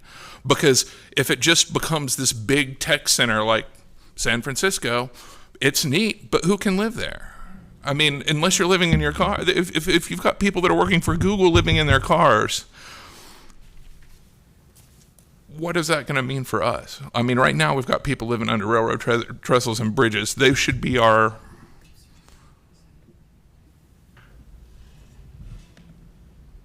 focus. And I think as a city, the concept of the city and the whole thing is we're a civilization. We're stronger together, and there's more of us than just the wealthy that are moving in. And I understand they're moving in and they're coming with money and tax stuff, but if we're not using our tax money to make life better for the people that are already here in every aspect of the city, then is it really worth it? Can we sleep at night? Can people on this council, and I'm asking, I'm not criticizing anything, can you go home and sleep comfortably knowing that there are people that are under bridges and you have the ability to do something about it, but you would rather make the city San Francisco? And again, I'm sorry, I had only expected to talk for about a minute, so thank you. Mayor? Is Kristen Havlick here? Because she had signed up too. Okay. All right. I am going to close the hearing then. I'd like to make a statement in response because I think, well, you got me at climate change, and I get really excited when we talk about that. I believe, I know for myself, but I also believe this entire council and this entire organization share your values. We don't want to become the next San Francisco. And San Francisco got the way it got because it didn't build enough for the people who were coming and the people who were there. So this is one piece of our affordable housing and our housing plan. This is one piece. The whole transit overlay district along BRT is one piece. This is ensuring that we can encourage density, we can encourage affordable housing through density along our transit line, so we don't do what Charlotte did along their metro line, which is put a whole bunch of very expensive high housing. We want to make sure we get that affordable housing built in there. So again, it's one piece. We also did a bunch on homelessness that we didn't talk about earlier when we were getting lots of comments about it earlier tonight.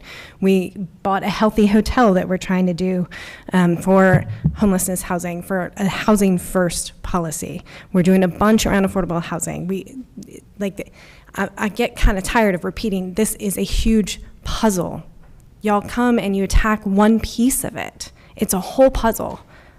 It's a whole puzzle. And so I'm really excited about this one piece of the puzzle we've been working on for 3 years now. More than that. Councilmember Fort. Well, what I will say is that staff and myself and some other folks will be participating in a meeting later in July with some folks around the community of Method and some other areas to talk about the TOD as it relates to the Western Boulevard corridor. So those conversations are ongoing before we make a final decision. That's for Western. For Western, that's correct. Councilmember Cox. Okay, so regarding affordable housing, I guess with both corridors, I guess one of my questions is how much existing naturally occurring affordable housing is in these corridors, and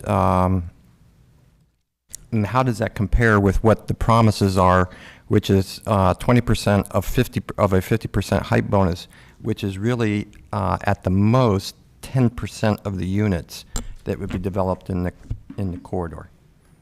Yeah, I don't have that number in front of me.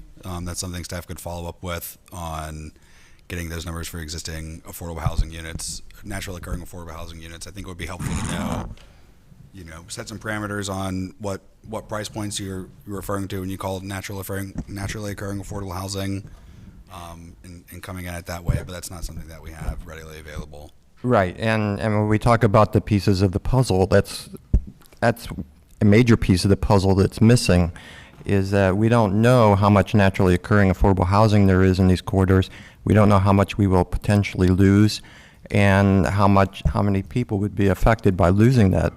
And the only guarantee that we have with these TOD standards is 20% of 50%, which is at the most 10% of the units would be affordable at 60% of AMI or less.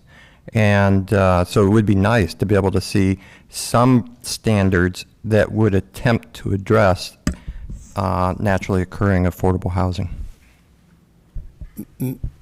Madam Mayor, if I may, for the southern leg, unless we talk about King's Motel, and you keep going down, because it's going down South Wilmington Street.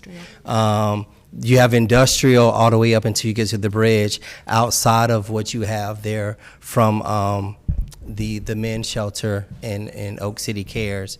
Then when you go under 40 and come out on the other side, you basically have, again, industrial. When we're talking directly adjacent to South Wilmington Street, because that's the part where the TOD goes. You have a funeral home, you have a school, you have a nightclub, you have a lot of vacant land because the old car sales places are now closed, and you have garages, and then you go across the bridge where you start getting towards Renaissance Park. In the city, we actually purchased some land over there to help with affordable housing. So the city is sitting on land in that area. So then you go through Renaissance Park, and next thing you know, you're in Garner. So when we talk about the southern leg of naturally occurring affordable housing, again, unless you're talking about King's Motel, there is none. That is correct. And traveling that area a lot, also you have the area that Wake Tech gave back to the city to build affordable housing. So I see this being very beneficial without impacting already naturally occurring affordable housing. Councilmember Melton. A couple of things. I echo Mayor Pro Tem Stewart's comments. There was some mention of this is city-owned property, we need to be doing more. We're talking about private property that we're applying an overlay district, a zoning district to. We are looking at city-owned property as a piece of our housing affordability puzzle, and I know that we have given direction on the city-owned lots to target as deeply affordable as possible, and a lot of those lots are earmarked towards 30% AMI and under. This is zoning on private property along our bus rapid transit routes. Bus rapid transit is coming. That was a voter ballot referendum in 2016 that citizens passed. It passed. So bus rapid transit is coming. The question is now is what's going to be built along bus rapid transit. If we don't apply this transit overlay district, all of the naturally occurring affordable housing will probably be replaced with very expensive market rate housing or drive-throughs or things that aren't walkable or usable for high frequency transit. The transit overlay district is to make sure that the land use around the bus rapid transit routes that are coming are affordable, mixed use, and provide employment. And so that is what we're doing today. And I think that the reference to Charlotte and San Francisco is because, in my opinion, they probably didn't have the forethought to do something like this. And so what developed along their rapid transit was very unaffordable things. And so I'm ready to approve. I move to adopt the proposed consistencies. Wait. Yeah. Okay, you just doing Southern? This is Southern, yes. Okay. Southern. I move to adopt the proposed consistency statement dated July 5th, 2022, contained in the agenda materials, and to approve the zoning amendment with the addition and removal of those parcels specified in the agenda materials and consistent with the Planning Commission recommendation and with the adoption and effective dates described in the agenda item under recommended action. Do we have a second? Did you close the hearing? Close the hearing? Yes, it's closed. And this is for the Southern, right? Just the This Southern? is Southern. Okay. We have a separate hearing on Western. So, Quick clarification question for staff. There were parcels that were asked, right, but there was also a couple that I think were to be added, or was that only in Western? I just want to make sure. Never mind. I'm ready. The motion says with the addition and removal of those parcels. Yeah. And a list is attached to the consistency statement. These are they. Second. Okay. Second motion. Who has seconded that? I did. Councilmember Fort has seconded. All in favor? Aye. Anyone opposed? Okay, that passes unanimously. Next, we have rezoning Z322 on Della Dams Drive. We have one person scheduled to speak in opposition. Tiffany Lopez, is she here? Okay, thank you. Thank you, Mayor and Council. So this is a request to rezone just over an acre from residential 6 zoning to residential mixed use, 3 stories with zoning conditions consistent with the plan, but inconsistent with the future land use map. Your planning commission recommended approval 8-1. So this is the site at the end of Dalla Street, which is a dead end street off of Lake Wheeler Road. You can see Dix Park on the top of the map here. This is in the Fuller Heights neighborhood. This is the site. There are 2 properties. One of them has a house. The other is vacant. These are the proposed conditions. Under the proposed and existing zoning, you see the increase in units. That is from going from the R6 district to the RX3 district. So an increase in unit yield there, and also a reduction in those setbacks. You can see on the bottom row of the table. Consistent with these policies in the comprehensive plan, inconsistent with the future land use map. So approval of the zoning tonight would amend the future land use map to moderate scale residential. This site is also within the Dix Edge area study that you heard earlier or last week. And part of the recommendations of the Dix Edge study is to amend the future land use map for this area to make all of this area moderate scale residential. And so the request is inconsistent with the future land use map now, but would be consistent with the Dix Edge plan if it was adopted as proposed. So happy to answer any questions. I know the applicants are here as well. Any questions? Okay, going to open the hearing. We could have 8 minutes on the timer, please. I'm going to be brief. Good evening, Mac Paul, 421 Fayetteville Street, here on behalf of the applicant, Live Oak Assets, Becky Harper. There are two parcels. She's owned one for a number of years, and the other one was purchased more recently. If you can see, these lots are larger than the other lots on this street. If you could just bring up the, and this is an area rapidly undergoing change, huge need for housing. But we do note currently it is in this low scale residential, but it immediately abuts to the south, very high density up to 12 and 20 stories just adjacent to it.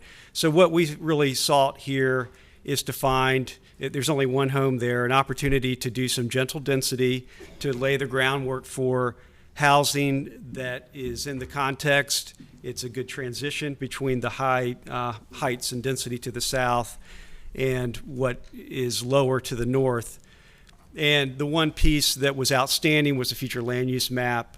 The Dix Edge study has been ongoing. Of course, it has not been adopted yet, but the recommendation would make this consistent with the only inconsistent policy currently, and currently it is overall consistent with the comprehensive plan.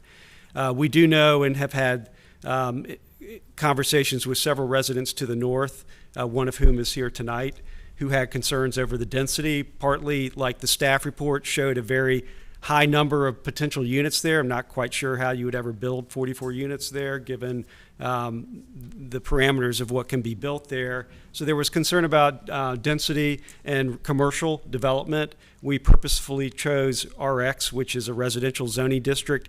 It only allows a commercial use when you're on the corner of two streets. This is not on the corner of two streets. So that was discussed, pretty extensively at Planning Commission. So we had a hard time identifying like a clearly measurable standard that would get at some of the concerns that were expressed and not overly limit the flexibility. So that's how we sort of came out of Planning Commission. There was one no vote, I think largely on the fact that the Dix Edge study hadn't been adopted yet, and that recommendation was still coming. So we're certainly here to get your feedback. And obviously, if we need to respond to the other speaker, we can do that, and happy to answer any questions. Do we have any questions for the applicant? Okay. I am going to then ask Tiffany Lopez to come up. If we could put 8 minutes on the clock.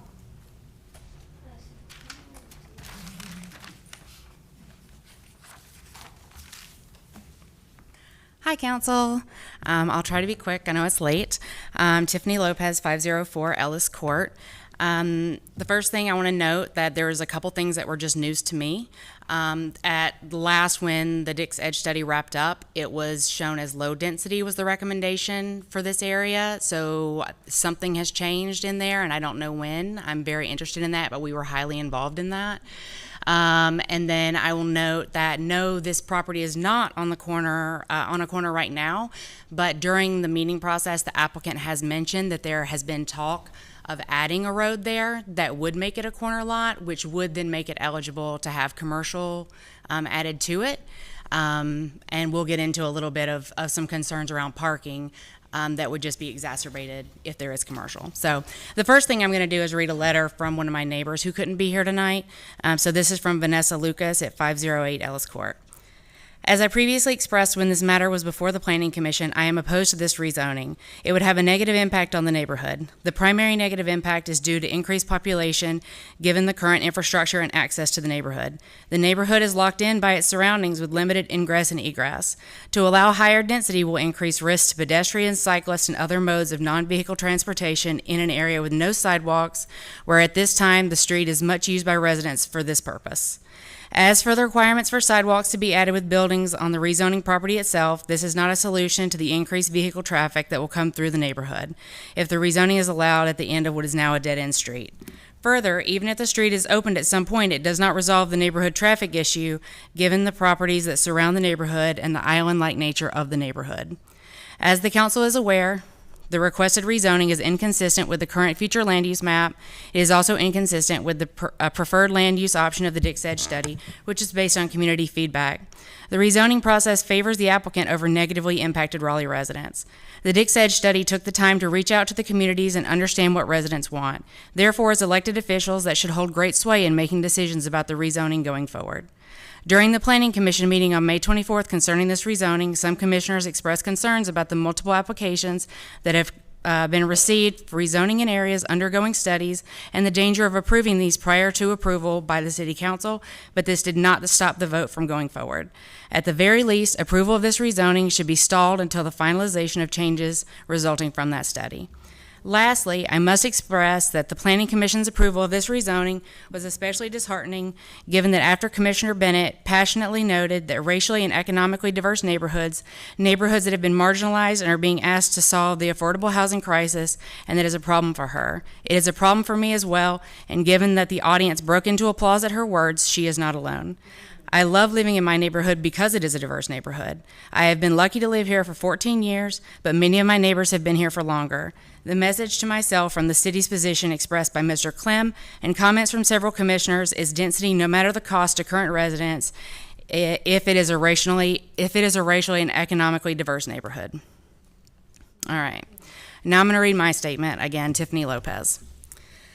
My goal tonight is to convince you to delay a decision in this matter until you have reviewed and adopted the Dix Edge study findings, unless you intend to reject the applicant's request altogether due to its inconsistency with the future land use map and Dix Edge study draft. Secondarily, my goal is to discuss all the in-between places this request could land. Right now, the applicant has the right to develop 9 units on her acre, and she's asking for 44 units. My neighbors and I are unified in feeling that the correct solution is somewhere closer to 9 than 44, and I strongly feel that this doesn't have to be an all or none situation. Some facts. Applicant has stated in previous meetings that she has no immediate plans to develop the property. I think she mentioned 4 years. When asked if they had considered a density cap, applicant's counsel indicated they would like to remain flexible, quote, given that it's a block from Dix Park. It was confirmed in the Planning Commission meeting that this zoning would allow 44 units and would not have any parking requirements. Let me say that again. On this 1 acre plot on a short dead-end street, there would be no parking requirements. Would that development bring 44 cars to the neighborhood? 88 cars? I know we want Raleigh to be less car dependent, but council, we are not there yet. This may be a good time to introduce the fact that our neighborhood, Fuller Heights, has no sidewalks and no streetlights. So as it is, when I'm biking home or walking to and from the bus stop, it can be dodgy with all the street parking. Thinking of saturating our street with additional parking from 44 units is stressful, bordering on dangerous. And I hear that stress more so from parents in the neighborhood who worry about their kids getting to and from the bus, the park, and their friends' houses. The commission asked if the units were 200 to 300 square feet each for there to be 44 on 1 acre and capped at 3 stories. Mr. Clem indicated that they were spec'd out around 800 square feet. I'll just note that I've heard the mayor and several city council members comment over the past few years that so many of the units we're seeing built in and around downtown are too small to accommodate families with children, and we desperately need housing for families with kids. It was particularly heartbreaking for me to hear that these 44 units that would be just a block from the Gibson Plaza play area would not be adequate to house families. I'd love to see it provide affordable units that are adequate for families. Council, what you're hearing isn't NIMBYism, it's frustration. I live in a neighborhood with no sidewalks, no streetlights, no crosswalks, and my yard floods every time there's more than a light shower. The idea that a non-Raleighite can scoop up property in my neighborhood, ignore feedback at every single neighborhood meeting she's been required to hold, breeze right through the Planning Commission hearing, waltz right up to my city council, and ask for the right to go from 9 units to 44 under the guise of adding units and maintaining affordability in the market is more than a little frustrating. My community deserves a council that will ask hard questions and hold this applicant to the standards determined by our community during the info gathering campaigns like the Dix Edge study. My community deserves better than for our city to hand out blank checks to everyone who asks for one.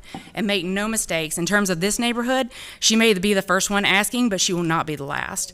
And your decision on this matter will set the precedents by which future applicants are considered, not just by you, but your future successors. The applicant makes a seemingly compelling case as to why her property is special, why her case should be treated differently. City representatives and the Planning Commission seem to value density above all, but I'm here to tell you that in poorly planned and historically neglected neighborhoods, you can't prioritize density over existing residents. We need adequate infrastructure before you even consider future density plans, especially density that isn't on the flume and isn't on the Dix Edge study map. For our neighborhood to handle this level of density, we need investment in infrastructure to protect our homes and keep our residents safe. And we all know that every applicant that crosses your desk thinks they're special, and we also know that none of them are. Council, you have time to consider this after the Dix Edge study has been adopted. You do not have to rush this rezoning case. Committing to 44 units that may be built beginning several years from now is neither a solution to our crisis, nor is it urgent. Commissioner Bennett and Commissioner Elder had reservations about approving zoning requests in this neighborhood before review and adoption of the Dix Edge study, and I do too. Please show the people of Raleigh that the Dix Edge study meant something and that you do care about what the people of Fuller Heights and Wheelers Crossing are experiencing. Please set the right precedent for our neighborhood with your decision tonight. Thank you. Thank you. Okay,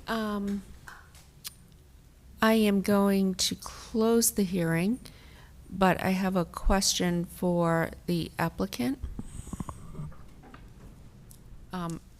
Okay, either you or Mr. Paul. I know that you said you don't believe 44 units could be built on this piece of property. Have you considered at all limiting the number of units, like putting a limit on that, a cap? I didn't come up with the number 44. The number was generated by the existing rules in the city. Mm-hmm. I personally agree that this site will not accommodate 44 units. Can I make just one comment about that? Because I think there's a lot, understandably, from the public, they see these numbers and they react. We have to remember that the zoning districts and the code, we've moved to a form base. So we're trying to look at scale, height, and that's what the RX3 district does. It puts a height, there's setbacks and associated with it. But we do these kind of analytics that spit out a number that show what possibly could be built there under some parameter we don't fully understand. So folks are reacting to the 44 like the applicant is actively seeking 44 units there, when in fact they're looking at a scale that is consistent with the comprehensive plan. That being said, we understand there's a concern that doesn't really have a basis in reality in what would be built there. What we struggled with at Planning Commission, and we're ready to have this conversation at Planning Commission, it just never got to the point where the Planning Commissioner said, let's put down a flag and say, we're just going to throw out a number of 25 or whatever it happens to be, and everybody can be happy. So, as Ms. Harper said, that's not her goal to get 44 units. If we need to come up with a number to get everyone happy, we can do that. It's really looking at it more as is the form appropriate, is the height appropriate, is the district appropriate? And obviously it's up to y'all. You're the council, and you're hearing these comments, and we're happy to respond. But I just wanted to give that context about what I think is part of the crux of the issue here. Okay, thank you. Councilmember Fort. Well, along the same lines, I do think it would be important to signal to the community what the cap would be, what the limitation would be. So I do think you should come up with a number. Councilmember Branch. Will these townhomes have garages? I don't have plans drawn, so Okay. I don't have an answer to that at this point. The reason I asked that question, because one of the comments was made about parking. Mhm. And in order to do the garage, you also have to have a driveway. So normally you can allow 2 cars with a garage. So that's the reason why I asked that question. Right. Okay. I'm not a big, sophisticated developer, and I have not spent money trying to figure those things out because I don't have those kind of resources. I envision townhouses, the kind that are going up in lots of places around the city. And most of those, I mean, my vision is, yes, they would have garages on the main floor and then living space stacked above that. Councilmember Cox? I think it would be helpful just to provide some guarantees to the community to try to put some parameters around parking and the number of units. Because it isn't just you, it's also whoever might own the property in the future. I mean, you might not have an intention of building 40 units on there with no parking, but someone else who purchases the property might very well try to do that. And so to provide some guarantees to the community, it would be helpful to work with Mr. Paul and try to come up with some parameters that would be agreeable to the community.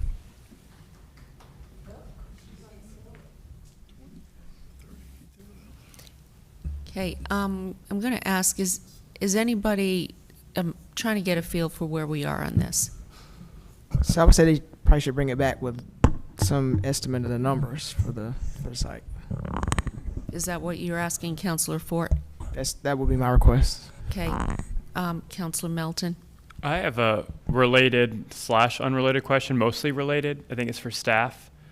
We're going to have another case coming to us for a large parcel directly adjacent to this. I mean, it's most of the rest of that block.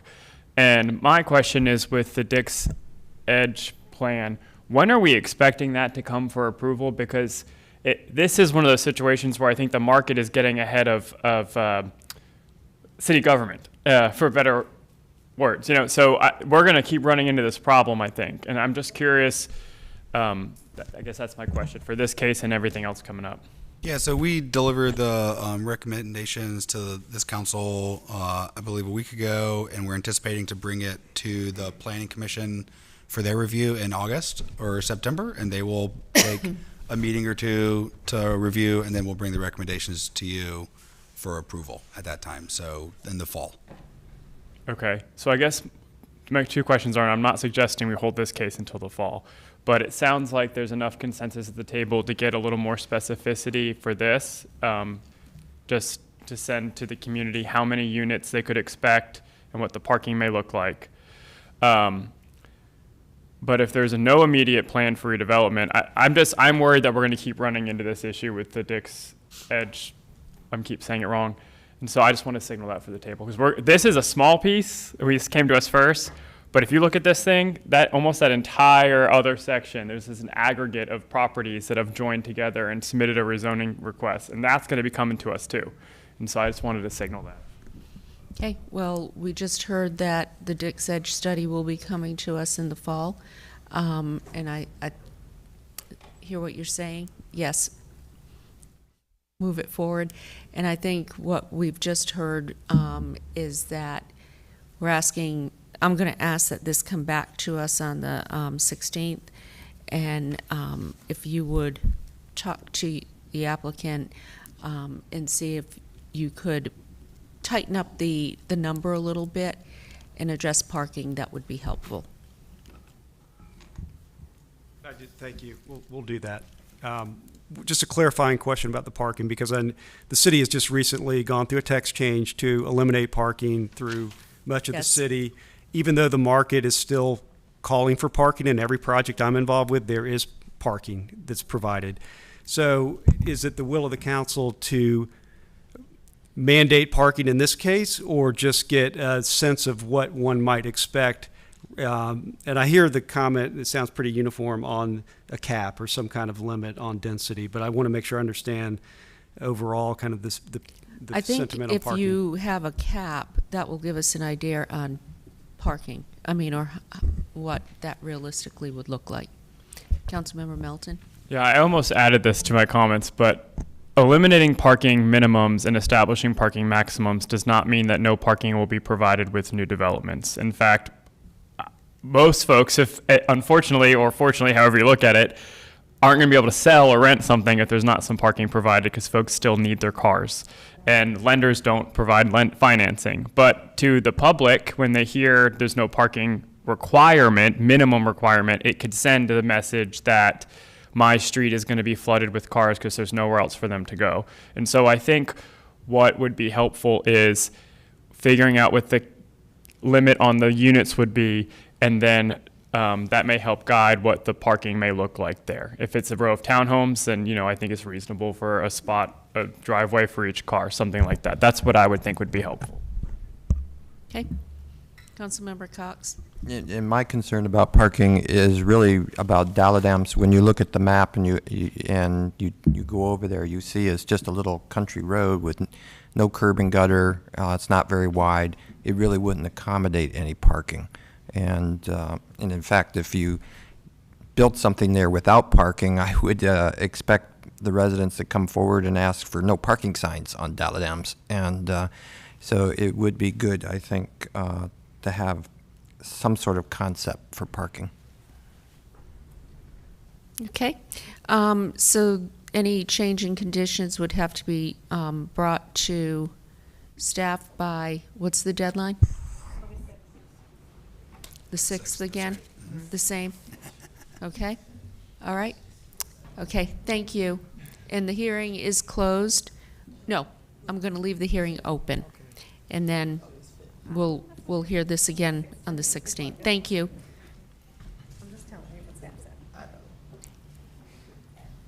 All right. Our final hearing tonight, rezoning Z 1822. This is the Western Boulevard BRT Transit Overlay District. We could hear from staff. He did already. So all of that, is there anything additional we need to hear? No additional comment from staff. I'll put this map up for you. Okay. Or the parcels at the end, I guess. That's this one. There you go. All right, thank you, that's helpful. Mm-hmm. All right. We have 8 minutes. I don't know who is still here. I have listed in this order Haley Kinsler, then Worth Mills,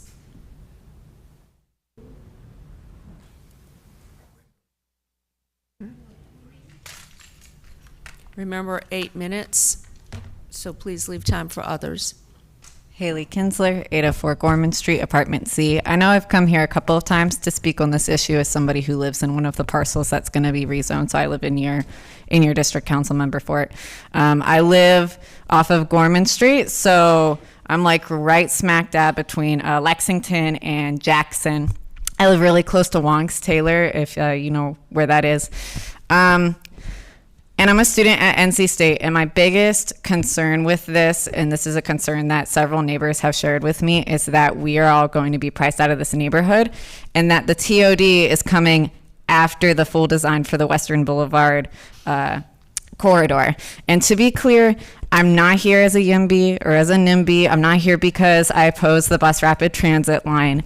I ride the bus. I ride my bike around the neighborhood. My partner and I only share a car. Like, I cannot tell you how much I rely on public transportation. But at the same time, I live in naturally occurring affordable housing. All of my neighbors do.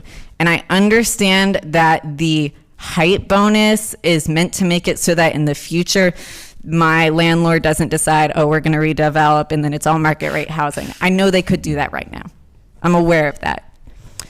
But this height bonus, I'm not seeing enough guarantees to me and my neighbors that in the future we're going to be taken care of with this BRT plan. Like, I see that the Food Lion is being rezoned. I see that my favorite restaurants, all the stores that I go to are being rezoned. And we don't have a design yet. We don't know what's going to happen there. We don't know what these places are going to look like. I just need more guarantees for myself and my neighbors that we're going to be protected, because so many of us live in naturally occurring affordable housing. I don't think that an additional 2 stories for 60% AMI for just 30 years is enough. I think we need more. And if this is an opportunity for the city to take a step back and negotiate that further, then they absolutely should. They absolutely should. I think it is worth the time. I think it is worth going back to city staff if we have to do that and having continuing conversations. I know you mentioned talking to people and method, and I know that myself and my neighbors would also love to be a part of that discussion. So, you know, I think I've said enough the last couple of times that I've been here, and I hope that I've said enough to you tonight, but please keep having discussions with us before you move forward on this. Thank you. Next, Worth Mills. There's 5 minutes, 22 seconds left.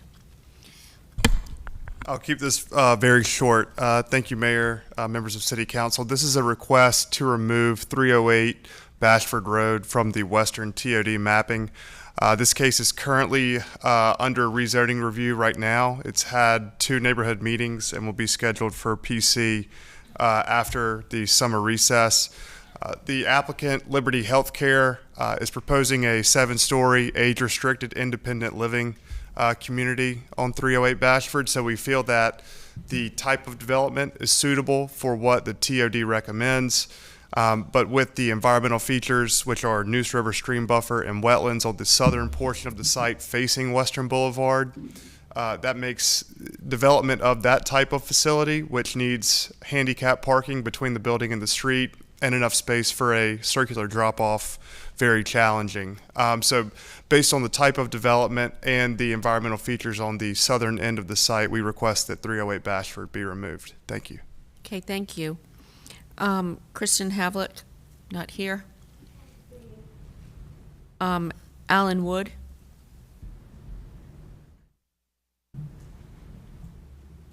Hua Huang.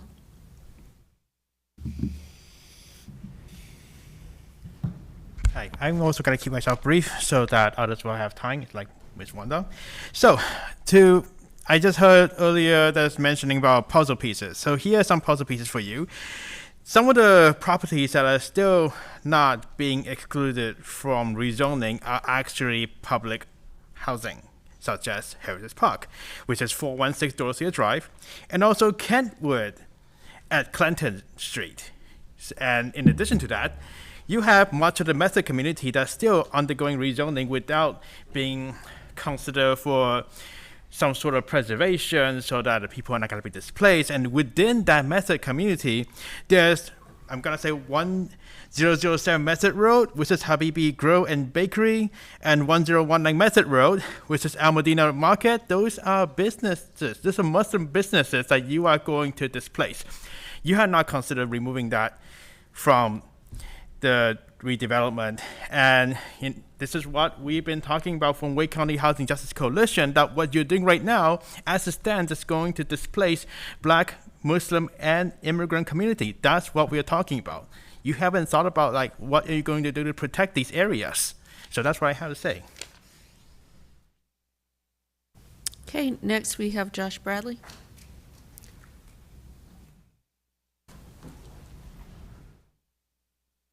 Josh Bradley, 1324 Spring Lawn Court.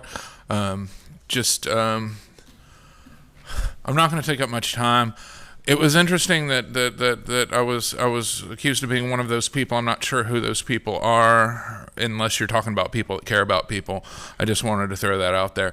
The other, and excited about environment and then I was excited about it too until Horseshoe Nature Preserve had super dense luxury housing put right adjacent to a preserve, but that's neither here nor there. I think that right now that what we need to do when we do this, I get your idea and I understand your puzzle pieces theory, but you got to remember the edge pieces, and the edge pieces should be the important pieces. That's how you put a piece. That's how you put a puzzle together if you do it correctly. And the edge pieces are workers in the city and the people that live in the city and the people that are going to be that potentially will be displaced. So I'm not opposed to what you're doing. Bus transit, rapid transit, we need mass transit. But we need to have it to where the people are going to use it right now. So I honestly think that I would probably give it more time to make sure you're protecting everybody. Somebody else is up, right? Dehana Ray. Is Dehana here? Okay, Cole McMullen. Zainab Baloch. Eugene Dunstan.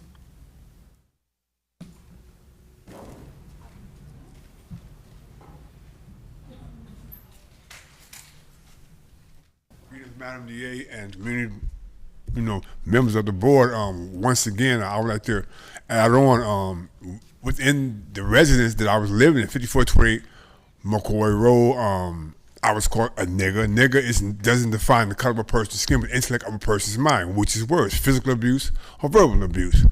The physical abuse, you see the scars. The verbal abuse, they live within. So my thing is, I, outside of the fact that me should have the right to fair housing, I should be not abused by the individuals that I'm renting from. So many repairs have been made. It was, I got sheriffs involved, environmental people, they're involved. Evan Kane came and checked the water. I can't drink it. So I still pay my rent down through the court. If you dream 1,000 miles, we give them one step. So the ball is in your court. Each one of y'all around this table, you place and you invest it into you to be quiet for the job that you, Madam Mayor, has ran for, and the ones around the actual table, around the round table. Dream 1,000 miles began with one step. I believe this. We speak about we live in a country, the brave, the hope, and the free, right? We make sacrifices in life. We have choices today. I chose, I had more peace. My face wasn't messed up. I wasn't drinking bad water, except on the church step, and I chose to stay. But pain is inevitable, suffering is by choice. I had to make choices. I had to make wise choices and sound decisions that were better in my life as a whole, to become a productive member of society. With a degree, I slept on the church steps. So thank you for listening. Your time is up. Thank you. Yes, ma'am. Thank you. Okay, thank you. All right, so I'm going to bring this back to the table. I know there was an indication that you wanted to hold this because of several community meetings that are being held. So what I would recommend, will these meetings take place before August 16th? They will. Okay, let's put this back on our agenda for August 16th.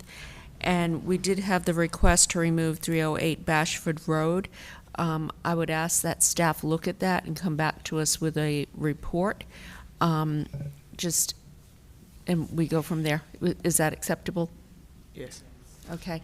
I'm holding the hearing open then, and just in case changes are made. Is that correct, staff? Hold it open? Yes. Okay. All right. Want to thank everybody. I know this was a long evening. Thank you for being here. And the meeting is now adjourned.